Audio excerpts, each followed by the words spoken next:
Ooh. Going off today. Anyway, let's get started. Well, we're not. We still got a couple minutes. Right. Oh, we don't have anything we want to talk about. Oh, my manager got us boba before the morning people left. What about our plate of dumplings in me? There we go. Got some spicy ruffles right with me right now. What about our feelings? What about the trials and tribulations of life? Yeah, they say y'all get a chance to talk about the first y'all bring up. Well, I ate this today. Okay, hey, food is important to the soul. Okay, there's nothing wrong with wanting to eat some food. I'm sure you all heard the expression, "When life gives you lemons, make lemonade." Well, I didn't have a lemon. I had cherries this weekend, and I didn't make cherry juice. I made cherry juice. I canned cherries. I made cherry pie. I made cherry ice cream. If I had enough time, I would have made cherry barbecue sauce. Because tomorrow I have to be a responsible adult and get my new driver's license, the horizontal one, because they almost didn't let me into the club last time. I'm not joking. They almost did not allow me to go into the club because I still had the vertical card. Wow. You know, when I once went with my girlfriend to, we stopped at a wine store, right? Because we were going over to my sister's house, and we figured, let's bring some wine, just as good guests. I had to show my driver's license to the cashier, but apparently the manager needed to see the license of my girlfriend as well, because that's happened to me before as well. I didn't know that was a thing, to be honest. I'm like, I'm the one buying this, but I mean, why does she need to show her license? Yeah, I remember I went into a wine store with a friend of mine, and we weren't gonna get anything. Keep in mind, at the time I was still 20, and I wasn't gonna get anything, so I left the store early because I just wanted to sit outside because we were gonna go to round one afterwards. Which, if you don't know what round one is, it's like an arcade. That's like the simplification, but you know what I mean. So I'm just sitting outside, I'm waiting there, and my friend texted me and was like, oh yeah, I'm trying to buy alcohol, but they want to see your ID too. And I'm like, I already left the store. What was the purpose? She didn't end up buying anything that day, but then she went back later and bought the same stuff. I was like, sir, I left the store. Why do you want to ID me, man? I'm not buying anything. I had to I cooked egg rice for the first time today. How did it go? It went better than I thought. I mean, the first batch I burnt the rice. So I have a question for you, Jake. Did you wash your rice? I didn't know to do that at first, and then when I burnt I should probably I don't wash my rice. I pan fry the rice. I pan fry them first. Add some heat to the rice. No. Yes, no, you're disgracing every single ancestor ever besides the European one. I clean the rice by giving heat, which... No, you're supposed to just wash it a little bit and strain the water, wash it again, strain the water, do that like one more time, and then you can use the rice for whatever you want. Well, excuse me for adding some heat into my life, which... Hey, I do add heat to my life. I just at least know how to wash my rice. You see this, audience? This is what I have to go through with certain people, okay? Gotcha. Wash your damn rice. And that's how we'll open up tonight. Welcome to Comic Phanatic 2.0, episode number 5. You're here with me, Cryptid Zeker 415, ready to give a certain fanatic either an amazing or a fantastic migraine. Which is it going to be? Gryffindor turned Slytherin, Jake Tylenol over here. Just existing. That's about it. Austin, Ace Comics. Street Fighter had a crossover with Teenage Mutant Ninja Turtles recently. That was weird. I'm Richter, also known as the Witch of Jotunheim, pronouns they, he. Zola Project is back for any Vocaloid fans, but not as the way you think. Gotcha. All right, guys, let me be the one to start us off with the media news. Captain America 4 title changed to Brave New World. I like the original title. Yeah, but the I just- original title was anti-Semitic, so you know. I don't know why they had to change it. To be honest, I'm not in love with. I'm not in love with either of the names, to be honest. You know, I so feel like they could have thought of a This is a different guy who name fight for the. Nazi groups. Yeah, They I could have thought of literally anything else, but they chose an anti-Semitic name, and then they changed it to something that wasn't even any better. Is it anti-Semitic or is it something that New people World were just Order, digging yeah, up? it is. It is. Because when I think of you talk to anybody, any random person on the streets, what's New World Order, right? I'm pretty sure a lot of them would think of that WWE team, NWO, of Hulk Hogan, Kevin Nash, Both of you Razor assume Ramon. everyone watches wrestling. I was like, Hang on, Either way, Semitic or not, that's literally the people he fights. yeah, which Yeah. what? Cause explain it to me like I'm done. What makes it anti-Semitic for you? Like, Apparently, so I'm gonna try to oversimplify this as much as possible, but there have been better people that explained it. So basically, it's what the not so nice people from Germany in the 40s/30s, wink wonk. Basically, it was their plan to wipe out anyone who weren't like them. If you catch my drift, that's like the oversimplification of it. I don't want this video to get banned. Yeah. So the Captain America fights. Yeah. Right. Yeah, the people that Captain America fights, wink wonk. yeah, I like Honestly, I just never liked either. I like the Never old liked either trailer. So I mean, not trailer. no either name. Title. Yeah.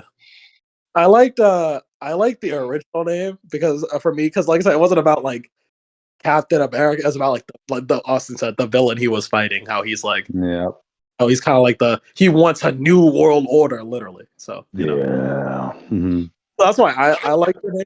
I gotta say, like when I first heard that this was changing, right, and I was trying to find, okay, what specifically was the reason for this change? It just kind of reminds me about Captain America 3 because people were trying to make an issue with it being titled Civil War as well. I'm like, oh come on, guys, you guys are really digging to cancel that title. And plus, like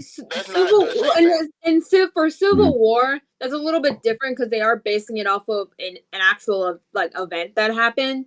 2 events, but we're not talking about the second one. Civil War happens to countries in general, like all throughout the planet, like. But no, I just never liked the people title. had a problem with Civil War specifically because the movie isn't really Civil War; it's just titled Civil War. Another Avengers movie. Disagreement, final fight. Mm-hmm. Another Avengers movie. Not gonna lie, just with Captain America. Yeah, basically, it didn't really feel like the Civil War that it was trying to reference. That was people's main problem with it. The moment you brought in like two characters, I was out. Because as Witch said, the old title is more associated with that certain time period, and Cap isn't fighting that in this movie. So, were you guys aware as to what the original title of Captain America 3 was going to be? No. The original title was actually going to be Captain America Serpent Society. No. That's just what people were saying. Yeah. No, where was the Serpent Society? Come out, so they changed the whole plan for the movie. I don't believe that. Yeah. No, they did. I like Civil War better as a title. I mean, it fits with the story better. I don't know if you don't have the Serpent Society. Yeah, I would say, which they changed. No. I don't want. The Serpent Society doesn't sound like a good subtitle for me. But the reason it would have been the Serpent Society is because there was a different plot in Civil War. It wasn't going to be. It was more so going to be based on the Mad Mom storyline in Captain America comics. Can I be honest with you? I felt like Civil War flowed better for what they were doing with Cap's story rather than like bringing the Serpent Society. Oh, you mean like? Oh yeah, I know what you mean. Like the character arc. Like in the MCU, just like in general, it just fit better for Civil War, even though it's just a glorified Avengers movie. Yeah. Mm-hmm. I think it was more like an Iron Man. When we didn't see the movie, they still could have had Bucky be a big part of it. Yeah. I think if we looked hard enough online, we would see the original plot. But at the end of the day, I am fine with what we got. So Yeah, same here. I'm not going to be married to either of the names. I feel like there could have been better titles out there. So Thank who you. knows? And, Maybe and who knows? Maybe when the trailer comes out, maybe when the trailer comes out, the name will grow on me better. Maybe the trailer will sell it for me. I just like the original title. gotcha. Oh my man, original title was more associated with something not in this movie at all, and it's not what the leader's plan is. So they switched the title more to focus on what Sam wants to read and what his point and theme of the movie is, I believe. Gotcha. Now that you brought that up, Jake, like when you said, okay, you don't have thoughts on when the first trailer comes out, I'm not going to be watching that trailer because in case the audience doesn't know, I try my best. If it's something I'm really passionate about and that I know I'm 150% guaranteed to go watch, I try not to watch the trailers of that. Keep in mind, this is the same guy myself. who watched the She-Hulk trailer and Well, didn't that's 'cause he watch the show. I to watch She-Hulk. That makes perfect sense. Yeah, he didn't. I wasn't going to watch it. So much. No, Like I saw the writing on the wall as to what She-Hulk was, the direction She-Hulk was going to go towards, and I'm like, oh no, not me. I have better things to do with my time. And what do you know? I was right. Oh, there you go. Hey, we liked the show. It was just the last episode that we had questions about. Anyways, let's get back on topic. 2 out of 2. Let's get back on topic. Yeah, we'll gotcha. But while we're still on the Cap topic, I might as well give my thoughts on what Sam's new costume looks like. Looks okay. I mean, I kind of like. I don't know if this was supposed to be noticed, but like it seems like he has a gold insignia in the center of his chest. 10 pics or didn't have. Cryptid. It's implied that this is his stealth suit, like how Cap had one in Cap 2. Yep. Yeah, remember the one that Steve had in Winter Soldier? Yeah, that was based on his Super Soldier uniform back when Bucky was Captain America and Steve went on to lead Shield during that era. But yeah, I'm okay with the costume change. I mean, of course, it's obvious for merchandising reasons they had to do this. I think it was a better option as opposed to my other idea where when we finally got Sam Wilson wearing the Cap suit. They gave him blue wings instead of red wings. And I was thinking, oh, wow, you guys are going to go the cheap route and have him debut the red wings. So, you could do a cheap way to sell more merchandise. But no, they did their own thing, which I'm okay with. How long they don't answer, don't really have an opinion.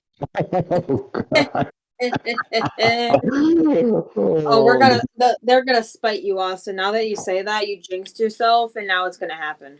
Oh no, Austin a pretty good look.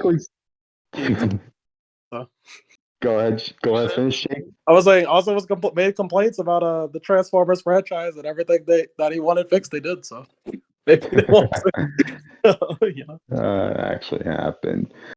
But all right, guys, I think we spoke enough about Captain America for now. Unless anybody has any final thoughts. Go Your freedom. Mom. Yo, Joe. I like the new title, and I think it implies that it's going to end with Sam giving a speech and then looking off at the sunset. Mm-hmm. Dramatically. Cool. Optimus Prime stuff. Cool. All right, then. Let's move on to the next topic. Austin, you do the honors. Jake, stop doing that. Nah. That threw me off. My Adventures with Superman trailer. It's alright. It's cute. Yeah. No complaints here. I like the. I'm going to make it a bigger deal right now. I love the animation. Character changes are the typical ones we see. So it's whatever. I mean, I don't hate them. I don't hate them. Lois looks more like. Yeah, well, Austin, you're a hater, so. I recognize that Lois. No. I recognize Lois is Lois, but she looks more like Lois from Owl House to me. I got honestly, Jake, I could not tell that was Lois. Jimmy's I can understand no, but at least black and not Jimmy. Yeah, at least what's his name? The guy who runs the Daily Planet. Barry, The guy. White. Yeah, there's a precedent for that. There's a precedent for him being black from the for the Man of Steel movie. So, I mean, I guess. Well, you say that, and then the same thing for Jimmy, because Jimmy was. well, that's true, but he was muscular black, so he was Tyler Perry black. He was a completely different character when it came to to Supergirl. We all got admit that. Like, man, he was 6 foot tall. He had the body of a model. He had so many girlfriends. I'm like, how's that Jimmy Olsen? Like, Jimmy Olsen is FBI agent or something. Yeah, true that. Yeah, he had a love triangle with Supergirl. That's crazy. Damn, Jimmy Olsen pulls, and we can't even do that. Just kidding. Jake is good. But yeah, I mean, ultimately, like the trailer seems to be going with Superman. Okay, the first time I had a little bit of a nitpick, but I don't know how big it's gonna be, so I'm not gonna make a big deal about it. It's when Superman wakes up and he accidentally breaks the alarm clock. I was like, oh, weird that he's this old and doesn't know how much force to put into an alarm clock, but this is one thing, whatever. And then later, he pulls off the door handle. Yeah, and I was like, you can go. That he came to the big city with no control of his full over potential like this. Yeah. You know what that reminded me of? You know what that reminded me of when he pulled off the door handle? It reminded me when I accidentally broke my friend's house key. Ooh. Don't worry, it's all good. We solved the matter. Don't worry, I got the key out of the keyhole. I still feel bad about it though. So how'd you break a house key? It was so I was trying to open the door, and the door doesn't like to like fully open, so I tried to add a little bit of oomph to it, and I accidentally broke it. Don't worry, I got the door open. Okay, wow. And I got the key out. No, I usually lose the key before I break it. Yeah, no, don't worry. My friend explained everything about the key, so I was like, okay, I don't feel as bad, but I still feel bad for breaking it. Mm-hmm. Well, I feel like Superman would have destroyed the actual door. Superman would have destroyed the actual door in question. Well, I think my only problem with it is that I can't. The alarm clock thing, it could be like, oh, whoops, accident, my bad. But like the door, I'm like, you've been growing up in Smallville for years. Did you like just get these powers? Like, how are you still having a problem with doors? That's really. Why do you come to the big city? Are you dumb? Right. So I'm kind of confused. Yeah, maybe they'll explain it. It's kind of weird, but it's on like. I have a question. What's up? Yeah. Why Adult Swim though? They probably want to do a more darker themes that they can on like a regular show. It doesn't seem like they're doing that. You just feel like they didn't want to put on HBO. Oh no, it's gonna be on HBO though. It's gonna be on Max 2 days. I think it's the day after it goes on Adult Swim. It's gonna be on Max. Yeah, didn't you watch the trailer? It literally said that at the end. Which, as I said, I don't think they just wanted it on HBO, so they chose Adult Swim. Is what I'm saying. No. Fair enough. But yeah, so they want Adult Swim to get more eyes on it. Does Adult Swim pull in viewers anymore? Yeah. I don't know. Cartoon Network. It's on the same channel as Cartoon Network. So they pull in more than Cartoon Network now? I don't know. Yeah. That's crazy. Well, cable television's on the verge of extinction, so that's why I thought Adult Swim wasn't pulling in numbers, because I thought it was like I don't know many people who watch cable television anymore. Dude, when I was younger, the only time I watched Adult Swim was when it was Saturday nights and they were playing anime. Mm-hmm. But as far as the trailer goes, I mean, who knows? We don't really know much about it. We just see the main Daily Planet cast. Lois is being Lois. Basically the character they tried to make Mary Jane in the PS4 game, Spider-Man. Yeah. Ooh. Yeah.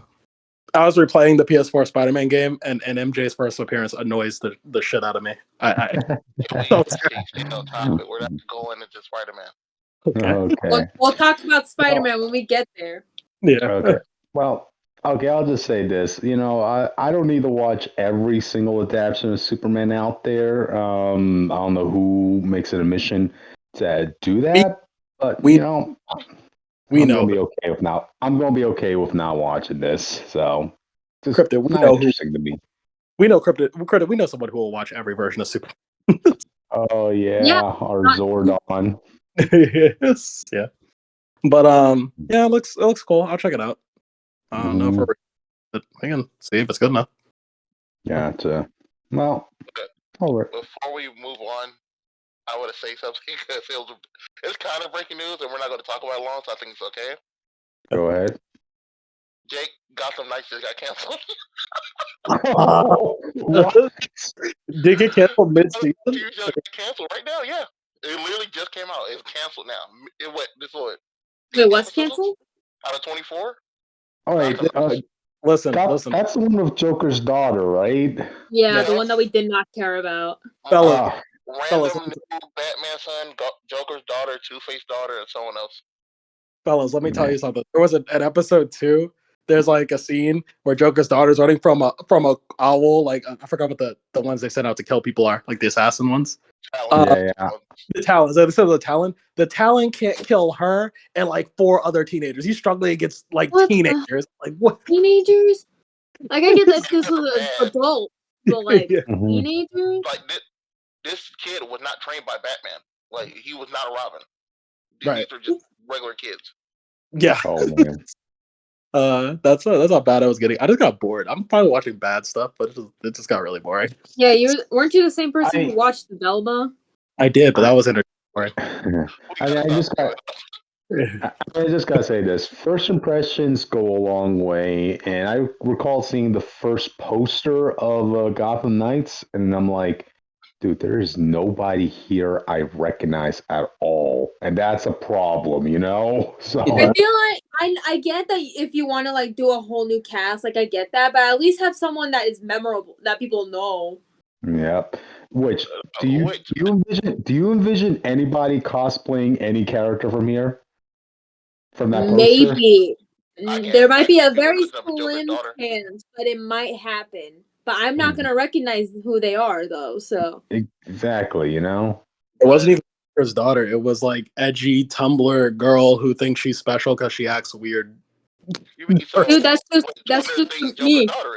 Yeah, I guess. It's just me. I guess so. I'm weird.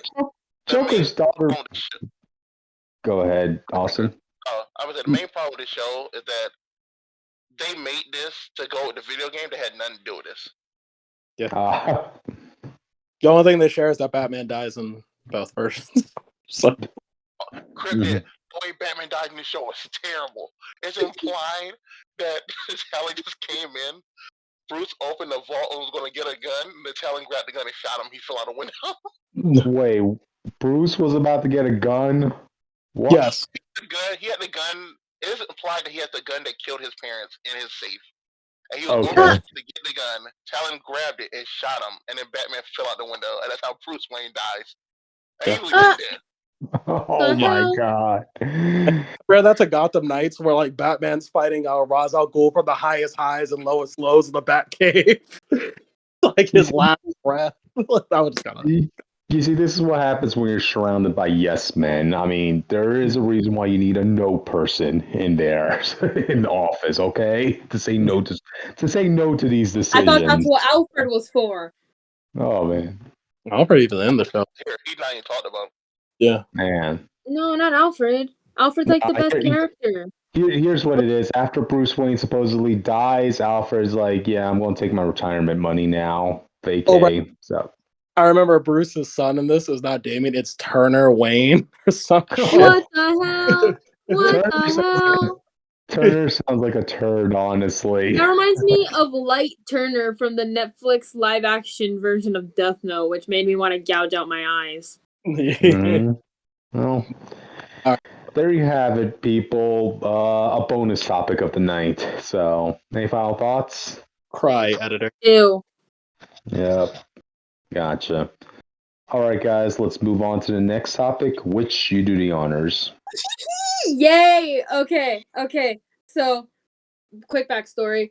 So I went on Instagram to reply to a group chat that I'm in, and I saw that the trailer for Good Omens season 2 just dropped from a fan account, not even the main account that would post it, from a fan account, and I was like, screw everything, I gotta watch this.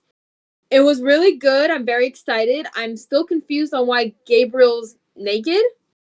Don't worry about it. Eye candy. Yeah. Sure. We'll go with that. So I want to tell the audience my fun story when it comes, like my fun history when it comes to this show. I first started watching this when I got home from the hospital because I had scoliosis and I got that corrected. That's the only thing straight about me is my spine, by the way.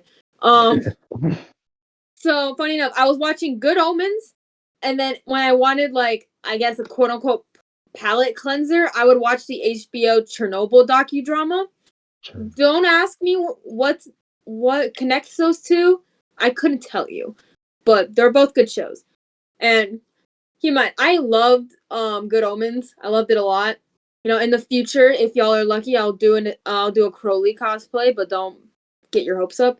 But no, going back to the actual trailer, so basically Heaven sends a quote unquote cop to Aziraphale's bookshop, you know, just to like do a quick rundown, because guess what? Archangel Gabriel went missing and no one can find him. So keep in mind, this like quote unquote angel cop, I don't know how to describe it. I don't know their name. It's fine. Don't worry about it. So basically they do like a checkup and then they go back up and we're like, oh yeah, everything's normal. You know, there's a Aziraphale, which the other angels call a traitor, which if you've seen Good Omens, you know. And so then they're like, oh, and Aziraphale's grumpy friend Crowley, who they mention is a demon, and they're like, yep, that explains it. And then they end up being like, and their assistant? And we find out that it's actually Archangel Gabriel, who has amnesia for some reason. I don't know. Apparently, Aziraphale might have started a war with Heaven for this incident, which we cannot explain because Archangel Gabriel is an amnesiac. Is that the right word? I think that's the right word. But it's coming out in July. It's coming out at the end of July, so you know I'll have time to like actually watch it because it's post Comic-Con. So I'll definitely keep you guys updated on that. I don't know if it's gonna be like a weekly thing or if it's just gonna all come out at once. But if it does come out all at once, I'll try my best to binge watch it. But don't think that I will be able to binge watch it in one weekend because you know I have a life outside of this as well. That's your problem. You have a life. Oh yeah, well, who's managing the social medias? Exactly. Yeah. But I'm actually really excited for this because I've been waiting years since at least like probably 2018, 2019. I don't remember when the first season came out. But that's not important. I've been waiting since before this decade. That's all that matters. Yeah, I'm hoping we get a little bit more gay stuff with Aziraphale and Crowley, the ineffable husbands. At least they have a creative ship name, which I'm glad because not a lot of ships have good ship names. I'm sorry, fandoms. You got to get your act together, man. But I hope we do get a bit more since they are deviating from the book because obviously they can't take any more from other books because, you know, there's only one book and Terry Pratchett passed away, rest in peace. Well, he's been dead for a while, but you know what I mean. So, you know, a lot of it is going to be original content, if not the whole season. So, yeah. But Neil Gaiman's working on it, so you know it's going to be good. Still got to finish Sandman, though, but not important. That's not important. But no, I'm really excited. I've been waiting years for this, and I hope that there's at least one audience member that is like, oh my god, you watch Good Omens too? Let's talk about it. But like, no, the trailer was funny. I'm still wondering why Gabriel is naked, but at least we get Beelzebub back, and they were one of the best characters. So we might get some of the human squad from the first season, but don't quote me on that. Yeah. What would you rate the first season? Oof, I haven't watched it in a while, but I was still rated it like in 8, 9 out of 10. It's like really good. Okay. All right. Well, can't wait to hear you talk about it more. Yay! I might have to like section it off with how many episodes I watch because these episodes do get long. They're probably around an hour long. Oh. Okay. All right then. Gotcha. Alright. If they are Any good. final thoughts? I don't know if they're actually going to be an hour-long episodes, but you never know. I'm excited. July 28th. You will. Alright then. Add one more squeak before we move on to the next topic, which no. No? Okay. Well, you lost your Right. chance. Get I out of did it already, though. Okay, so it wasn't worth two squeaks, is what you're telling us. Which okay, Not a good. that's a pity squeak. Okay, Jake, introduce the next topic.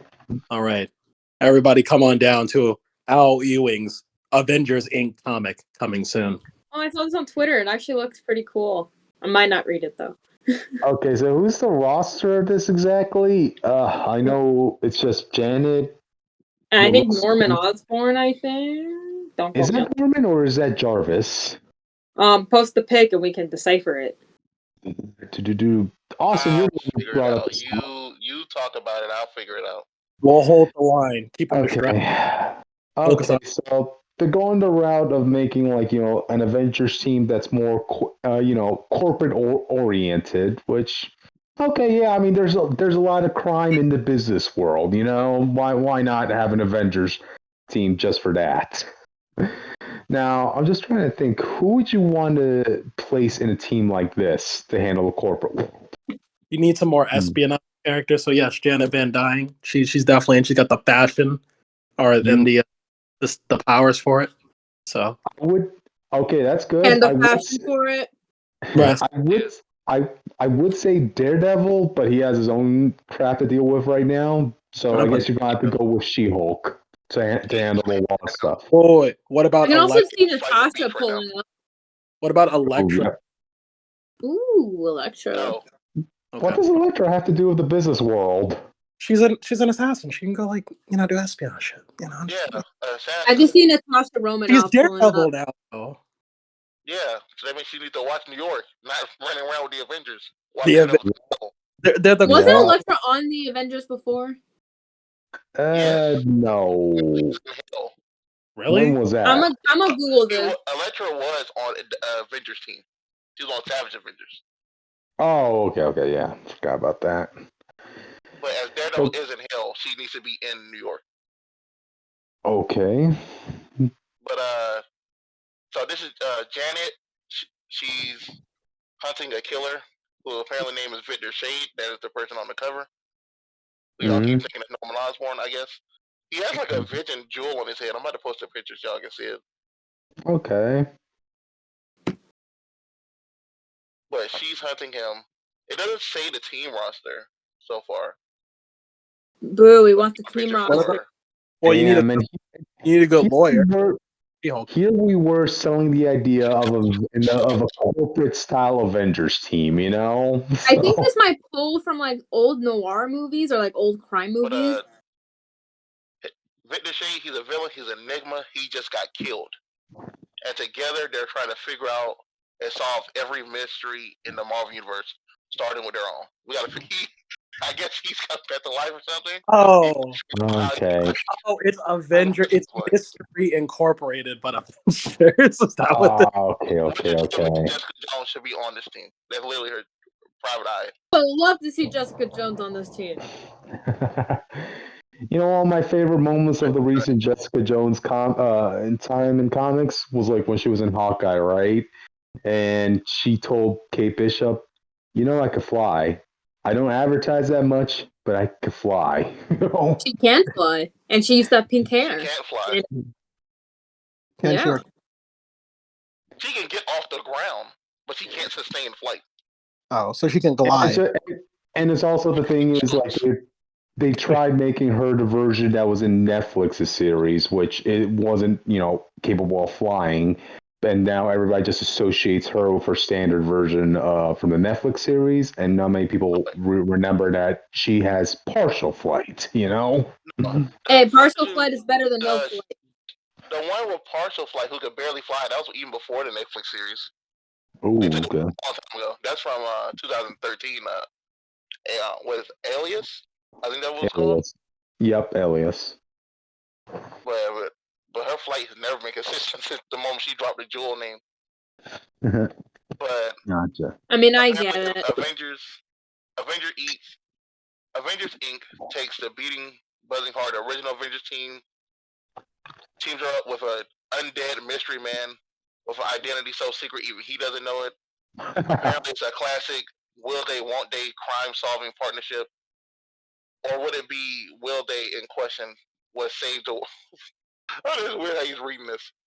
No. But apparently it's going to aim to try to save the world somehow. I don't see how this mystery leads to that, but I guess we'll find out. Yeah. We'll have to wait and But see. he wants to do more detective skills over stuff like super strength and just try to trial stuff, I guess, from what I'm seeing. Let's have fun with this. Who should be on this team, given the concept? You need a good look. Oh, there you go. Nah, She-Hulk's too obvious. You know, let's go fun. Yeah, so we're not doing. Are we counting Go stuff. mutants into this, or are we like keeping it away from we're mutants? counting. If a mutant has been an Avenger, you can count them. Okay, cool. I don't know. I'm thinking. Mutants seem to be busy dying to start. You know, right I now. know he wasn't on an Avengers team, but I'm gonna bring him up. I would love to see Prodigy on this team. Mm-hmm. I don't remember who Prodigy is. Did you read Young Avengers? No. No.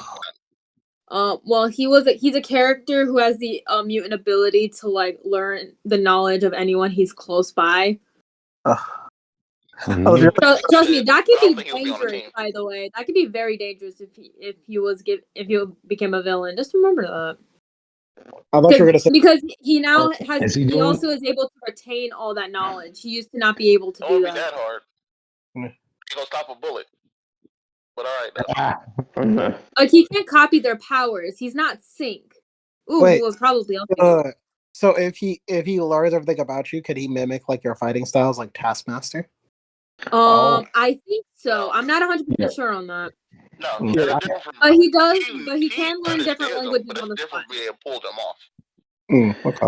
He'll know it, but you can't guarantee that he will understand. But he can learn different languages and all that other stuff if he's close by enough. Okay, which you just reminded me of like a character who will be perfect on this team, and he's an Inhuman, and I'm talking about Frank McGee. Who? Okay, Frank McGee was one of the newer Inhumans that popped up during the Inhuman boom. Frank McGee is a retired police officer, right? He's a detective, and his mutant power is his eyes. Inhuman ability? He's not a mutant. Yeah, he's an Inhuman. Yeah, you said mutant ability. You're offending him. Mm-hmm. There's a difference between mutants and Inhumans, Witch, all right? I know there's a difference. I was just telling you that you said his mutant ability. He's an Inhuman. You just mentioned that he's an Inhuman. I don't see no difference. Oh, wow. I'm just saying. I haven't. Yeah. Okay, but anyway, Frank McGee's whole power set is involved with his eyes, which is just a tool belt of like eye abilities. Like that's just Eye Boy. No, look, hear me out. It's different from Eye Boy. It's way better than Eye Boy. Like, shut up! Eye Boy's cool. Hear me out. He could, his eyes could be flashlights. His eyes could, see in the dark. His eyes could actually take mental photographs of anything he sees, and he has full image enhancement in his mind with that. And yeah, I mean, give it to anybody else. It doesn't seem that powerful, but you gave it to an officer who has years of experience in the force. Yeah, that ability would only work on 2 people, and it's the one that you named and Eye Boy. He literally did like a Dragon Ball Z move in the last issue of X Factor, by the way, which y'all should go read. Give it some time. I'm calling the audience. Give it some time. Maybe Frank McGee's could have like laser eye vision, but like his whole thing is. He doesn't really like the whole superhero gimmick. Funny enough, when he actually had to become part of the Inhumans team, he's like, I don't want to have a code name. That's too ridiculous. I'm too old for that crap. But the Inhumans ended up giving him a code name anyway. It's called Nur. Nur. it's a translation of some other language that translates to light or something like that. And yeah, it's lame. I know. You know who I would think would work perfectly on this team? And I know you Yeah. guys don't know who this is, but he's another mutant, and his name is Forget Me Not, and his whole ability is that if you don't look at him, like if he's like out of your eyesight, you are going to forget that he exists. We Yeah. we know who he is. This is the first time we talked about him. Cool. I don't know You if forgot the about him this audience time. knows who he is, so I'm just like letting the Okay. audience know who he He should is. not be here because he wouldn't be helpful. Yeah, he would. That would be aggravating. Hey, How is that who's gonna be helpful? behind the scenes helping out when We're trying to figure out everyone? a mystery, not just have some guy walking around in the background. Okay, Hey, it's the people on the That's the lower whole deck. point of him. We don't It's need. the lower They deck. don't need another mystery on their hand, which. Do you think they should have But I Destiny want on to the bring team? up that Or Victor Mystique? Shade is a former alias of Division, by the way. Okay. Yeah, I don't want to see the Vision right now. Me and the Vision have beef, and I'm not going to explain that. He can't Like call. I brought up, he had the Vision jewel in his head, but apparently this isn't Vision. This his alienness came to life somehow. Okay. I'll figure it out later. Which really said I blocked Vision on Twitter. No, for real. He knows what he did. Gotcha. Did you block Scarlet Witch? Ooh. What? Did you block Scarlet Witch? Scarlet Witch. I haven't gotten the recent issues yet, but I will get it this month. Oh man. They're in my box at my comic book shop, but I haven't gotten to go buy them yet. Which have you been hearing what's going on with the Scarlet Witch comics? No. Yeah, But you can tell me later. Okay. Yeah, let's keep tell me on track. after this. If I had to pick a person to pick this team, I would bring in an X Factor Classic member. Flourish. I said multiple man. Ooh, okay. Yeah, Jay, but I also have beef with multiple man because I read the 2005 X Factor run and I have more beef. It was not his fault. Why you guys I'm still blaming him for it. It was his responsibility. Why do you guys want so many mutants in this team? Can we because have an you like Inhuman? mutants. Mutants are cool. I want one. Can we have I want Inhumans, Prodigy, Witch? man. I want Prodigy on this team. Hell, even bring in Romeo. Come on, Witch. Give us some Inhuman rep. Come on. I don't know much about Inhumans than I do Inhuman, literally the last Inhuman rep just died. You're not getting that. Yeah. the only Inhuman people actually care about is dead. So we literally talked about this last week. Go see that episode now. Yeah. It was fun. I wanted to die. Okay, guys. Any final thoughts on this topic? Prodigy I'm writes. gonna read it. Oh. Frank. I'm gonna read it. I'm excited. I guess. Give me Frank. Give me Frank. She's not an Avenger, and so no. Apparently, it's literally just these two, and then everyone else is gonna be like cameo supporting cast. It's not like a team. Oh. Okay. Well, whatever. All right, guys. Let's move on to the next topic. I'll call this one Birds of Prey series by Kelly Thomspon announced. Okay, apparently this one. Huh? Can we stop just giving every female book to this one lady? For real, there are so many other female writers that you can hit up. This is getting ridiculous now. I would agree with you, but I always saw that Kelly Thomspon does have a voice for female characters based on her other works. So, well, female. Well, if she are her books good with those characters she works on, or is it just like kind of the same? Some copy the same stuff. Well, let me put it this way, Jake. The version of Kate Bishop we had in the Hawkeye show, that was pretty much based on the version that Kelly Thomspon was writing in the all new Hawkeye book. I didn't have a problem with Kate Bishop. I had a problem with yeah, so the Hawkeye show was fine. I just don't like Yelena. I will still fight you on that though. We'll get to that another day. One Mortal Kombat.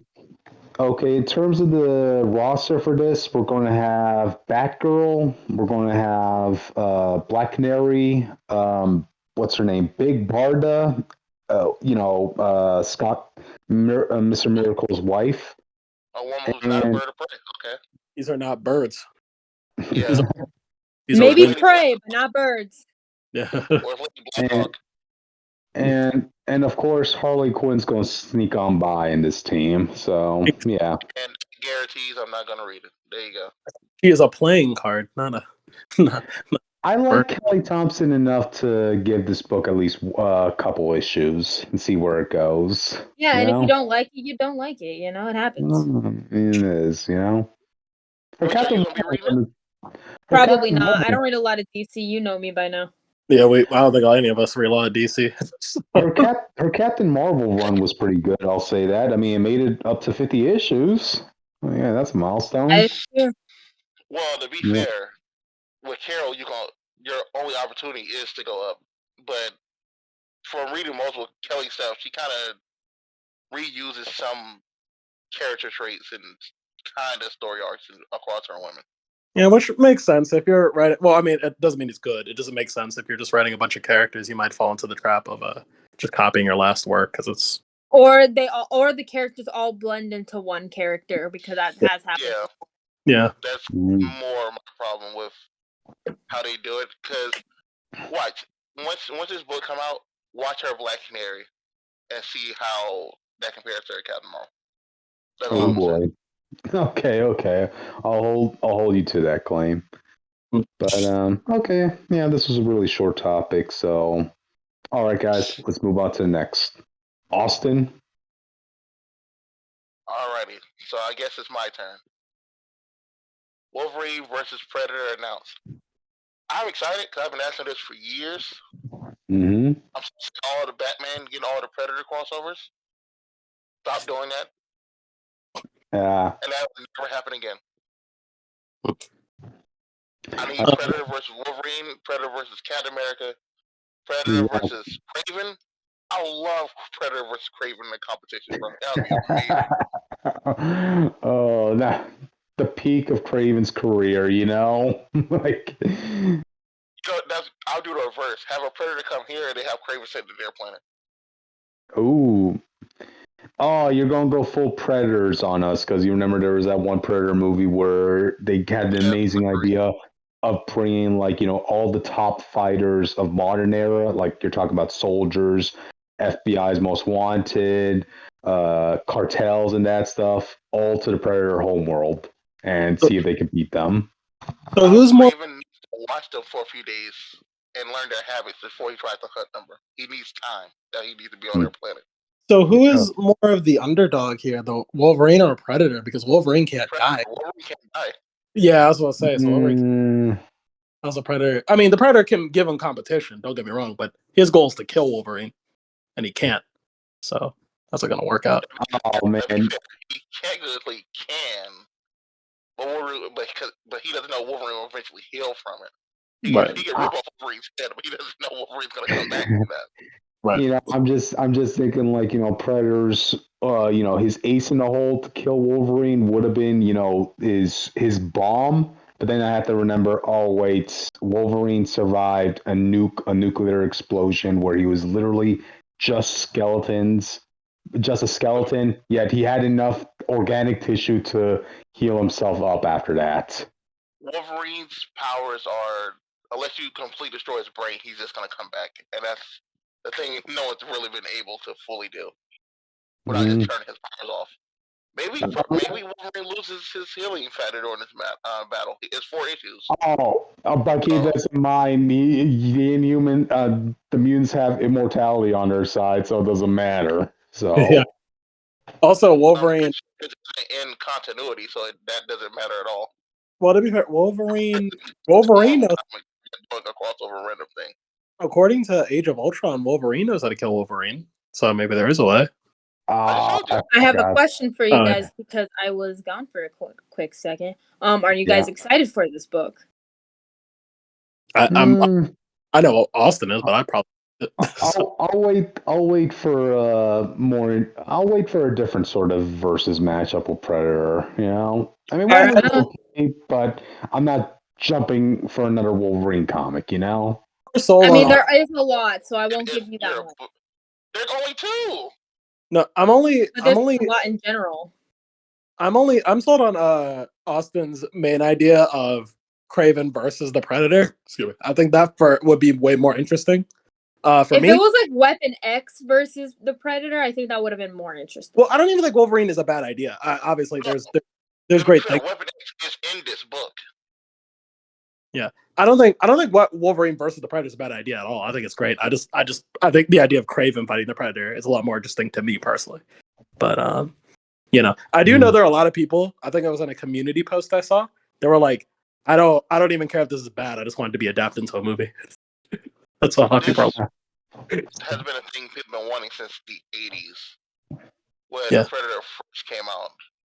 Wolverine had a lot of stories where he's hunting people too. To be fair, where he's sniffing around and all that stuff. So that was just one of the things people always wanted. But then every time Predator got a crossover, it was like Batman, really. So people never really got this matchup. There's been fan films and fan trailers about this for years. So a lot of people getting their dream matchup right now. So as long as people know Wolverine's not gonna lose, that's not the point. You know what would have been a great matchup though? Who? You know, it would have been great if we got Death's Head versus the Predator. Who's Death's Head? He was originally a Transformers character that got brought over to the Marvel universe. He had a miniseries back in 2019. It was actually pretty good. Impossible. I thought you were going to say another mutant. And I'm like, No, he's dang it. he's like a robot. He's a robot, like mercenary. Mutants can't be everywhere, Witch. Wait, hang on. This is you got to stop naming random people and be like, oh, that would have been cool. It would have been No, cool. hang on, Witch. This is impossible. Witch, how's this? This is impossible. How do you know something about Transformers? I don't. I only know that one character because of that one miniseries that came out back in 2019. The only reason why I picked it up in the first place was because Wiccan and Hulkling were in it, and Kate Bishop later. They foiled me, and I can't let this slide. You should go read it, Jake. They stole from other companies that I found out about Angela. No. Well, keep in mind, Death's Head is also technically canon to the Doctor Who universe, so we don't have to get into that. Well, owns it. They could try it. Weapon X Wolverine. This isn't like current day Wolverine. This is Wolverine from Weapon X, like straight out the box. Fresh out. Okay. Yeah. Cool. Like you can see, he's still butt naked with all the tech and stuff on him in the cover. And from the summary, it seems like it's straight out the box. One predator seeks the greatest prey in existence and finds it in Weapon X. From the blood-ridden snows of the Canadian wilderness to the sword-slinging streets of Madripoor.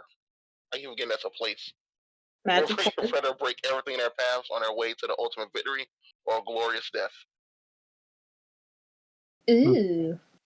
Okay. The writer is super excited. He's like, I'm not going to say I was born to write this crossover, but I'm a child of the 80s. I can't tell you how many times I watched The Predator, and I can't tell you how many times I read Wolverine comics. This is a dream.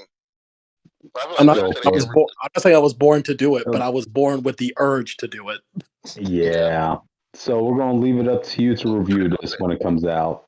Yes. This epic hunt will span decades as both of these giants learn and harden and grow deadlier over time.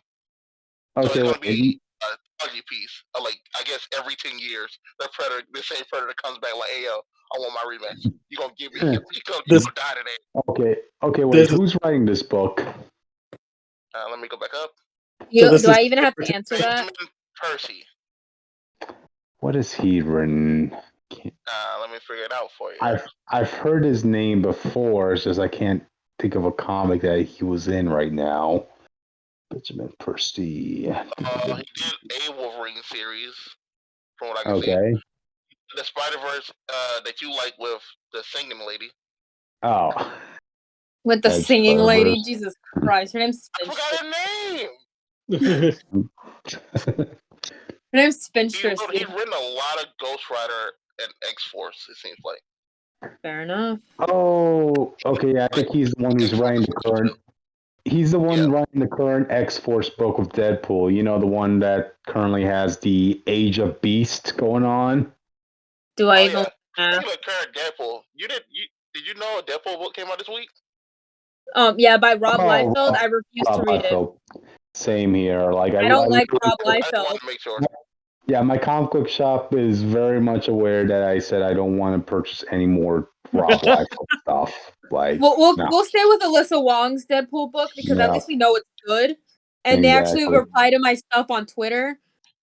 Oh, and also keep in mind, it looks like Rob Liefeld's book is going to be a continuation of Deadpool Bad Blood, which I gotta say, it was dull and dry as hell when it came out. You I know, was it's like, bad I when did the not laugh at Deadpool guy all. doesn't like the Deadpool book. I like how Cryptid knows these people so well. They're like, hey, we got Rob Liefeld's Deadpool. What should we do with it? Throw it in the trash. He ain't gonna buy it. Burn it in a fire. He already has enough of my money, all right? Dude, I saw a screenshot from that book with like a female Shatterstar, and I was like, dude, I get it. You don't like these two characters being queer, but get over it. I did skim that book when I was at my comic book shop, and I did see that part at the end, so whatever. But we're getting too off topic, so Yeah, sorry, my bad. Okay, any final thoughts on Predator versus Wolverine, Austin? Snip. I'm excited. I'm gonna make Jake watch the fan film, Yeah, and that's about it. Cool. Insert me office camera stare. That camera. All right, guys, we're done with the comic book news. Now we're going on to comic reviews. Yay! Okay. I've been wanting to talk about this ever since I read it at like 5 a.m. on a Monday. So, Love Unlimited number 53, Aaron Fischer, Captain America Part 5. So, if you guys remember where we last left off in the last episode, we see Aaron Fischer. He actually makes it into the Alchemax, facility, whatever. And so he's like, oh, I just need to find like a data drive or a laptop or anything, because he wants to figure out what's happening and everything. And so like he was able to sneak in because these guards are awful at their jobs. Like he was able to pretty easily sneak in too. Like that's how bad they were at their jobs, by the way. And he was able to like snag the key card, I guess, the identification card of one of the guards while he was like, oh yeah, it's clear, and he was able. So Aaron, he puts in the information to get into the lab area. And he was like, damn, this place is big. Where do I even begin? So he just goes to the obvious computer area. And he was like, oh, I wonder if I can log in with the guard's badge. Yeah. He was able to. And he said that he wouldn't have enough time to go through all this and like go through all the data and upload it and all that jazz. And we see a guy that if you've been keeping up with this story, you would see is very familiar. But after Aaron says that he got all the information, he was like, okay, just got to get out of here. And then he gets attacked by that guy from the hospital. Remember that weird guy from the hospital from the second issue? I think it was the second issue. Second or third, not important. And so then before like Aaron can actually like fully get hit by this guy, he whips his shield at him, hit him in the chin. And he's like, I won't let you get the jump on me like you did at the clinic, And then keep in mind, the guy was like unfazed. And he's like, you're just a weak kid in way over his head. And he was like, oh crap. But like, he's still able to like hold his own for the most part, but he does get knocked over the railing. The railing. And he falls down. And the guy was like, oh, you're so close to the truth. And Aaron sees like literal corpses. Like he sees like skeletons, by the way. That's not flattering. Like it wouldn't be flattering for anyone who just fell off a railing and then saw the bones of innocent people. And like obviously he's a little bit shocked. And the guy was like, too bad you won't be able to like live to see it. And Aaron's like, Alchemax is killing innocent people, dude. Like what's the point? Like, is it really worth, like, the few billions to get superpowers? Like, come on. I feel like there's a better way to do it. Like, go ask Peter Parker. He got bit by a spider, and now he's here, suffering. Yeah. And so then the guy was like, Alchemax lied. Lawrence Lazek, which was the guy from the other issue who was at the press conference, he was like, that guy's just chasing publicity, and the world fell for it. The tests are failures, fatal to the unwilling test subjects. Nobody is strong enough to survive. You're about to learn that firsthand. And he presses the button and it closes like this like glass ceiling type thing. I don't know. Nah, don't worry about it. I see these like little electricity like zzz, you know, and Aaron's like, oh crap, you know, and he gets zapped. We see the skeleton and everything. It's crazy. But the cool thing about this is that you see like all these like red, white, and blue bubbles, I guess you could say. It's not bubbles, but that's the only way that I can bestly explain this. And we see stars. I feel like you guys know where we're going at with this. So that guy, he was pretty cocky. He was like, he's gonna leave one hell of a mess. And guess what? Guess what? I want you to guess what happens. I mean, you're. Oh, I guess. Sorry, I got too ambitious. He's fine. He's pretty much unscathed. But guess what? He got powers now, Cryptid. He got powers. And then the guy was like, he's kind of shocked. You're like, wait, that wasn't supposed to happen. And Aaron's like, looks like your little science experiment works better than you thought. You might hit hard. And then he throws his like magical shield now. I guess like his shield got powers along with it. Or he just boosted it up. Don't worry about it. And he throws his shield and it whacks the guy, you know, in the face. And he's like, but I hit back harder. And he finally like realizes what happened. He's like, oh crap, I have so much power coursing through my veins. Like, what just happened? You know? And he's like, I have to figure out later. That alarms my cue to go. And so he grabs his shield and dips off. And while the guards that aren't doing anything, they're like, a break-in, what happened here? You know? And they're like, sir, there's been like a data breach, like sweep the lab for any intruders. And Aaron's like, okay, I gotta dip. And he's like, oh, this one's for you, Glenn. And that's where that story ends. Don't ask if the powers are permanent. I could not tell you because this is the first time we see him get the powers. I don't know if any other Captain America has ever had powers, but I don't know. I'll ask Cryptid about it. Literally had powers. It's not for Steve, but I know what you mean. Yeah, but you know what I mean. But like, no, I was like, oh crap. Like, I don't think you understand how shocked I was when this happened. At like 5 a.m, I was laying in bed, not doing anything that day. So, you know, I was like, okay, whatever. Yeah, but you were telling me about this. I was telling you about this. Yeah. Which told me about it. Yeah. You guys found out about it. I didn't tell Cryptid because I know him how much he does not like this character for no good reason. Besides the point. But I'm actually kind of curious. I'm kind of excited for the next issue to come out because, oh my goodness, that was such a shock for me. I already know he's going to fight more bad guys before the end of this. I don't know if the next issue is going to be the last issue or if there's going to be like a 7th issue. Don't quote me. I don't know. So, yeah, I actually really liked it. It was pretty fun. These are a lot shorter than I remember. Maybe it's because I actually take the time to actually sit down and read it. But, you know, don't ask me if the powers are permanent. I could not tell you. And let's hope that he's successful in spreading that information to the world. Yeah. Well, if it feels short to you, that probably means you're enjoying it so much you want it to be longer. But, yeah. Maybe it'll be put into like a book, like a printed book. Maybe you mean like a graphic novel type thing, like something like that? Yeah, but If it get enough views. Yeah, I don't know yet. We don't know what's gonna happen. You know how the Marvel Unlimited like stories are. So That's what happens. If it gets enough views, they'll put in a book. That did it for the other 2 other stories. true. Also, I know it's a side point, but this book is semi-related to it. Marvel posted like their like on Marvel Unlimited, they posted like their Pride stories, you know, and it's like you first think, oh, it's gonna be like, you know, the obvious stories like Alpha Flight 106, maybe that one issue of X Factor that I can't remember which issue with Richter and Shatterstar, maybe like a Wiccan and Hulkling story, like from Children's Crusade or something. No, it was just all Infinity Comics, and I'm like, no, this book is a part of it, by the way, but I like this book, so you know that's why I'm reading it. But I was like, can we put the actual like comic books that led up to this point? Thank you. Like I'll love some Nadia books in here. Like I want to start reading Nadia books in the future. But yeah, I do like it. If I do meet the writer, I'm gonna be like, yo, I love this book. I need more book. Also, get it signed. Get it signed if you're gonna meet him. I don't know if he's gonna be at any con. Oh, yeah, it's online. I did get to meet the writer who wrote Aaron's debut book though, so I think that might be the same person. I don't know. Okay. Oh, well, but I liked it. Well, if you guys like the review, be sure to support the book. There you go. I need more book. So go support the book. I need more book. Yeah. All right. I need more gay book. All right. Are we guys ready? Moving I'm on going to the announce next one. something, even though I didn't read it, but I want to announce it. Okay. Go ahead.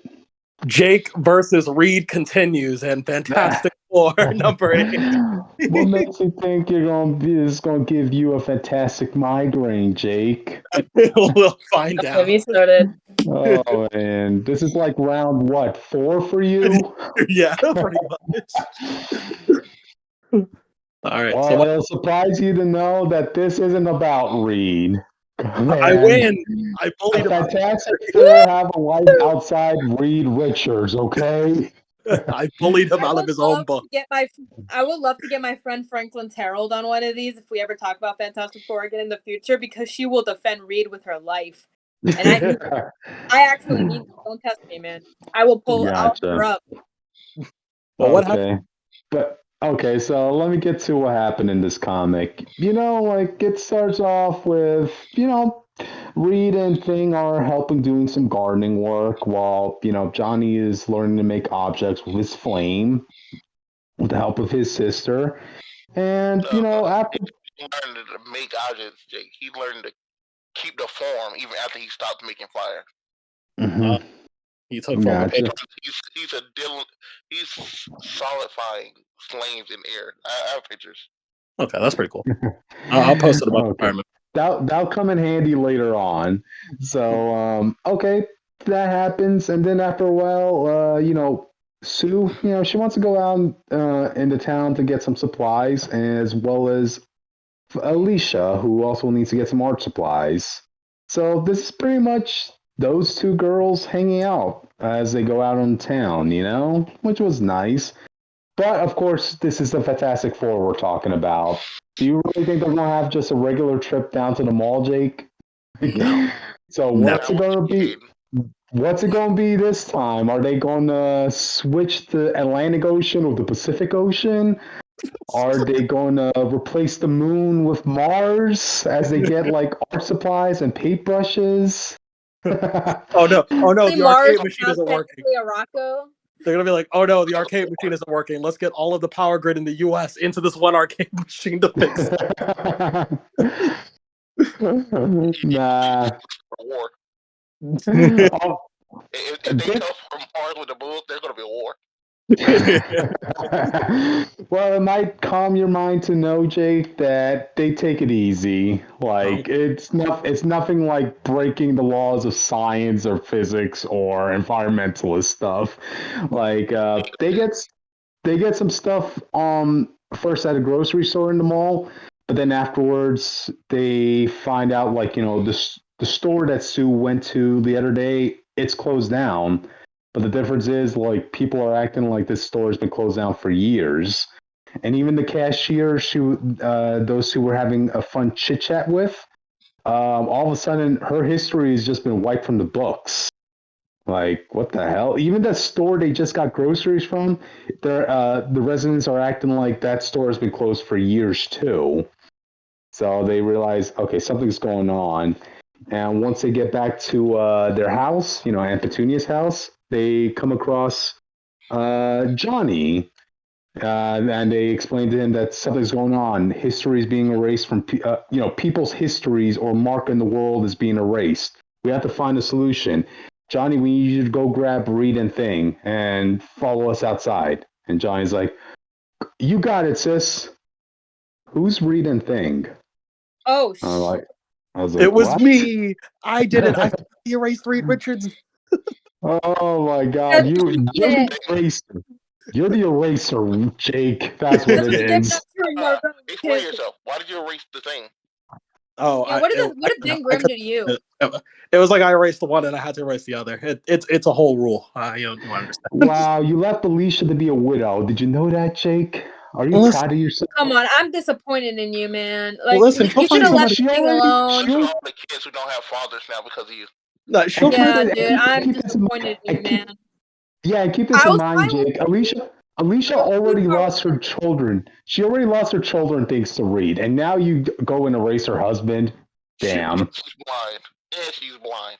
she'll find someone else, but just not visually because she can't see. But she'll see love again. You Metaphorically. are a disabled woman, and for what? I am disappointed in you.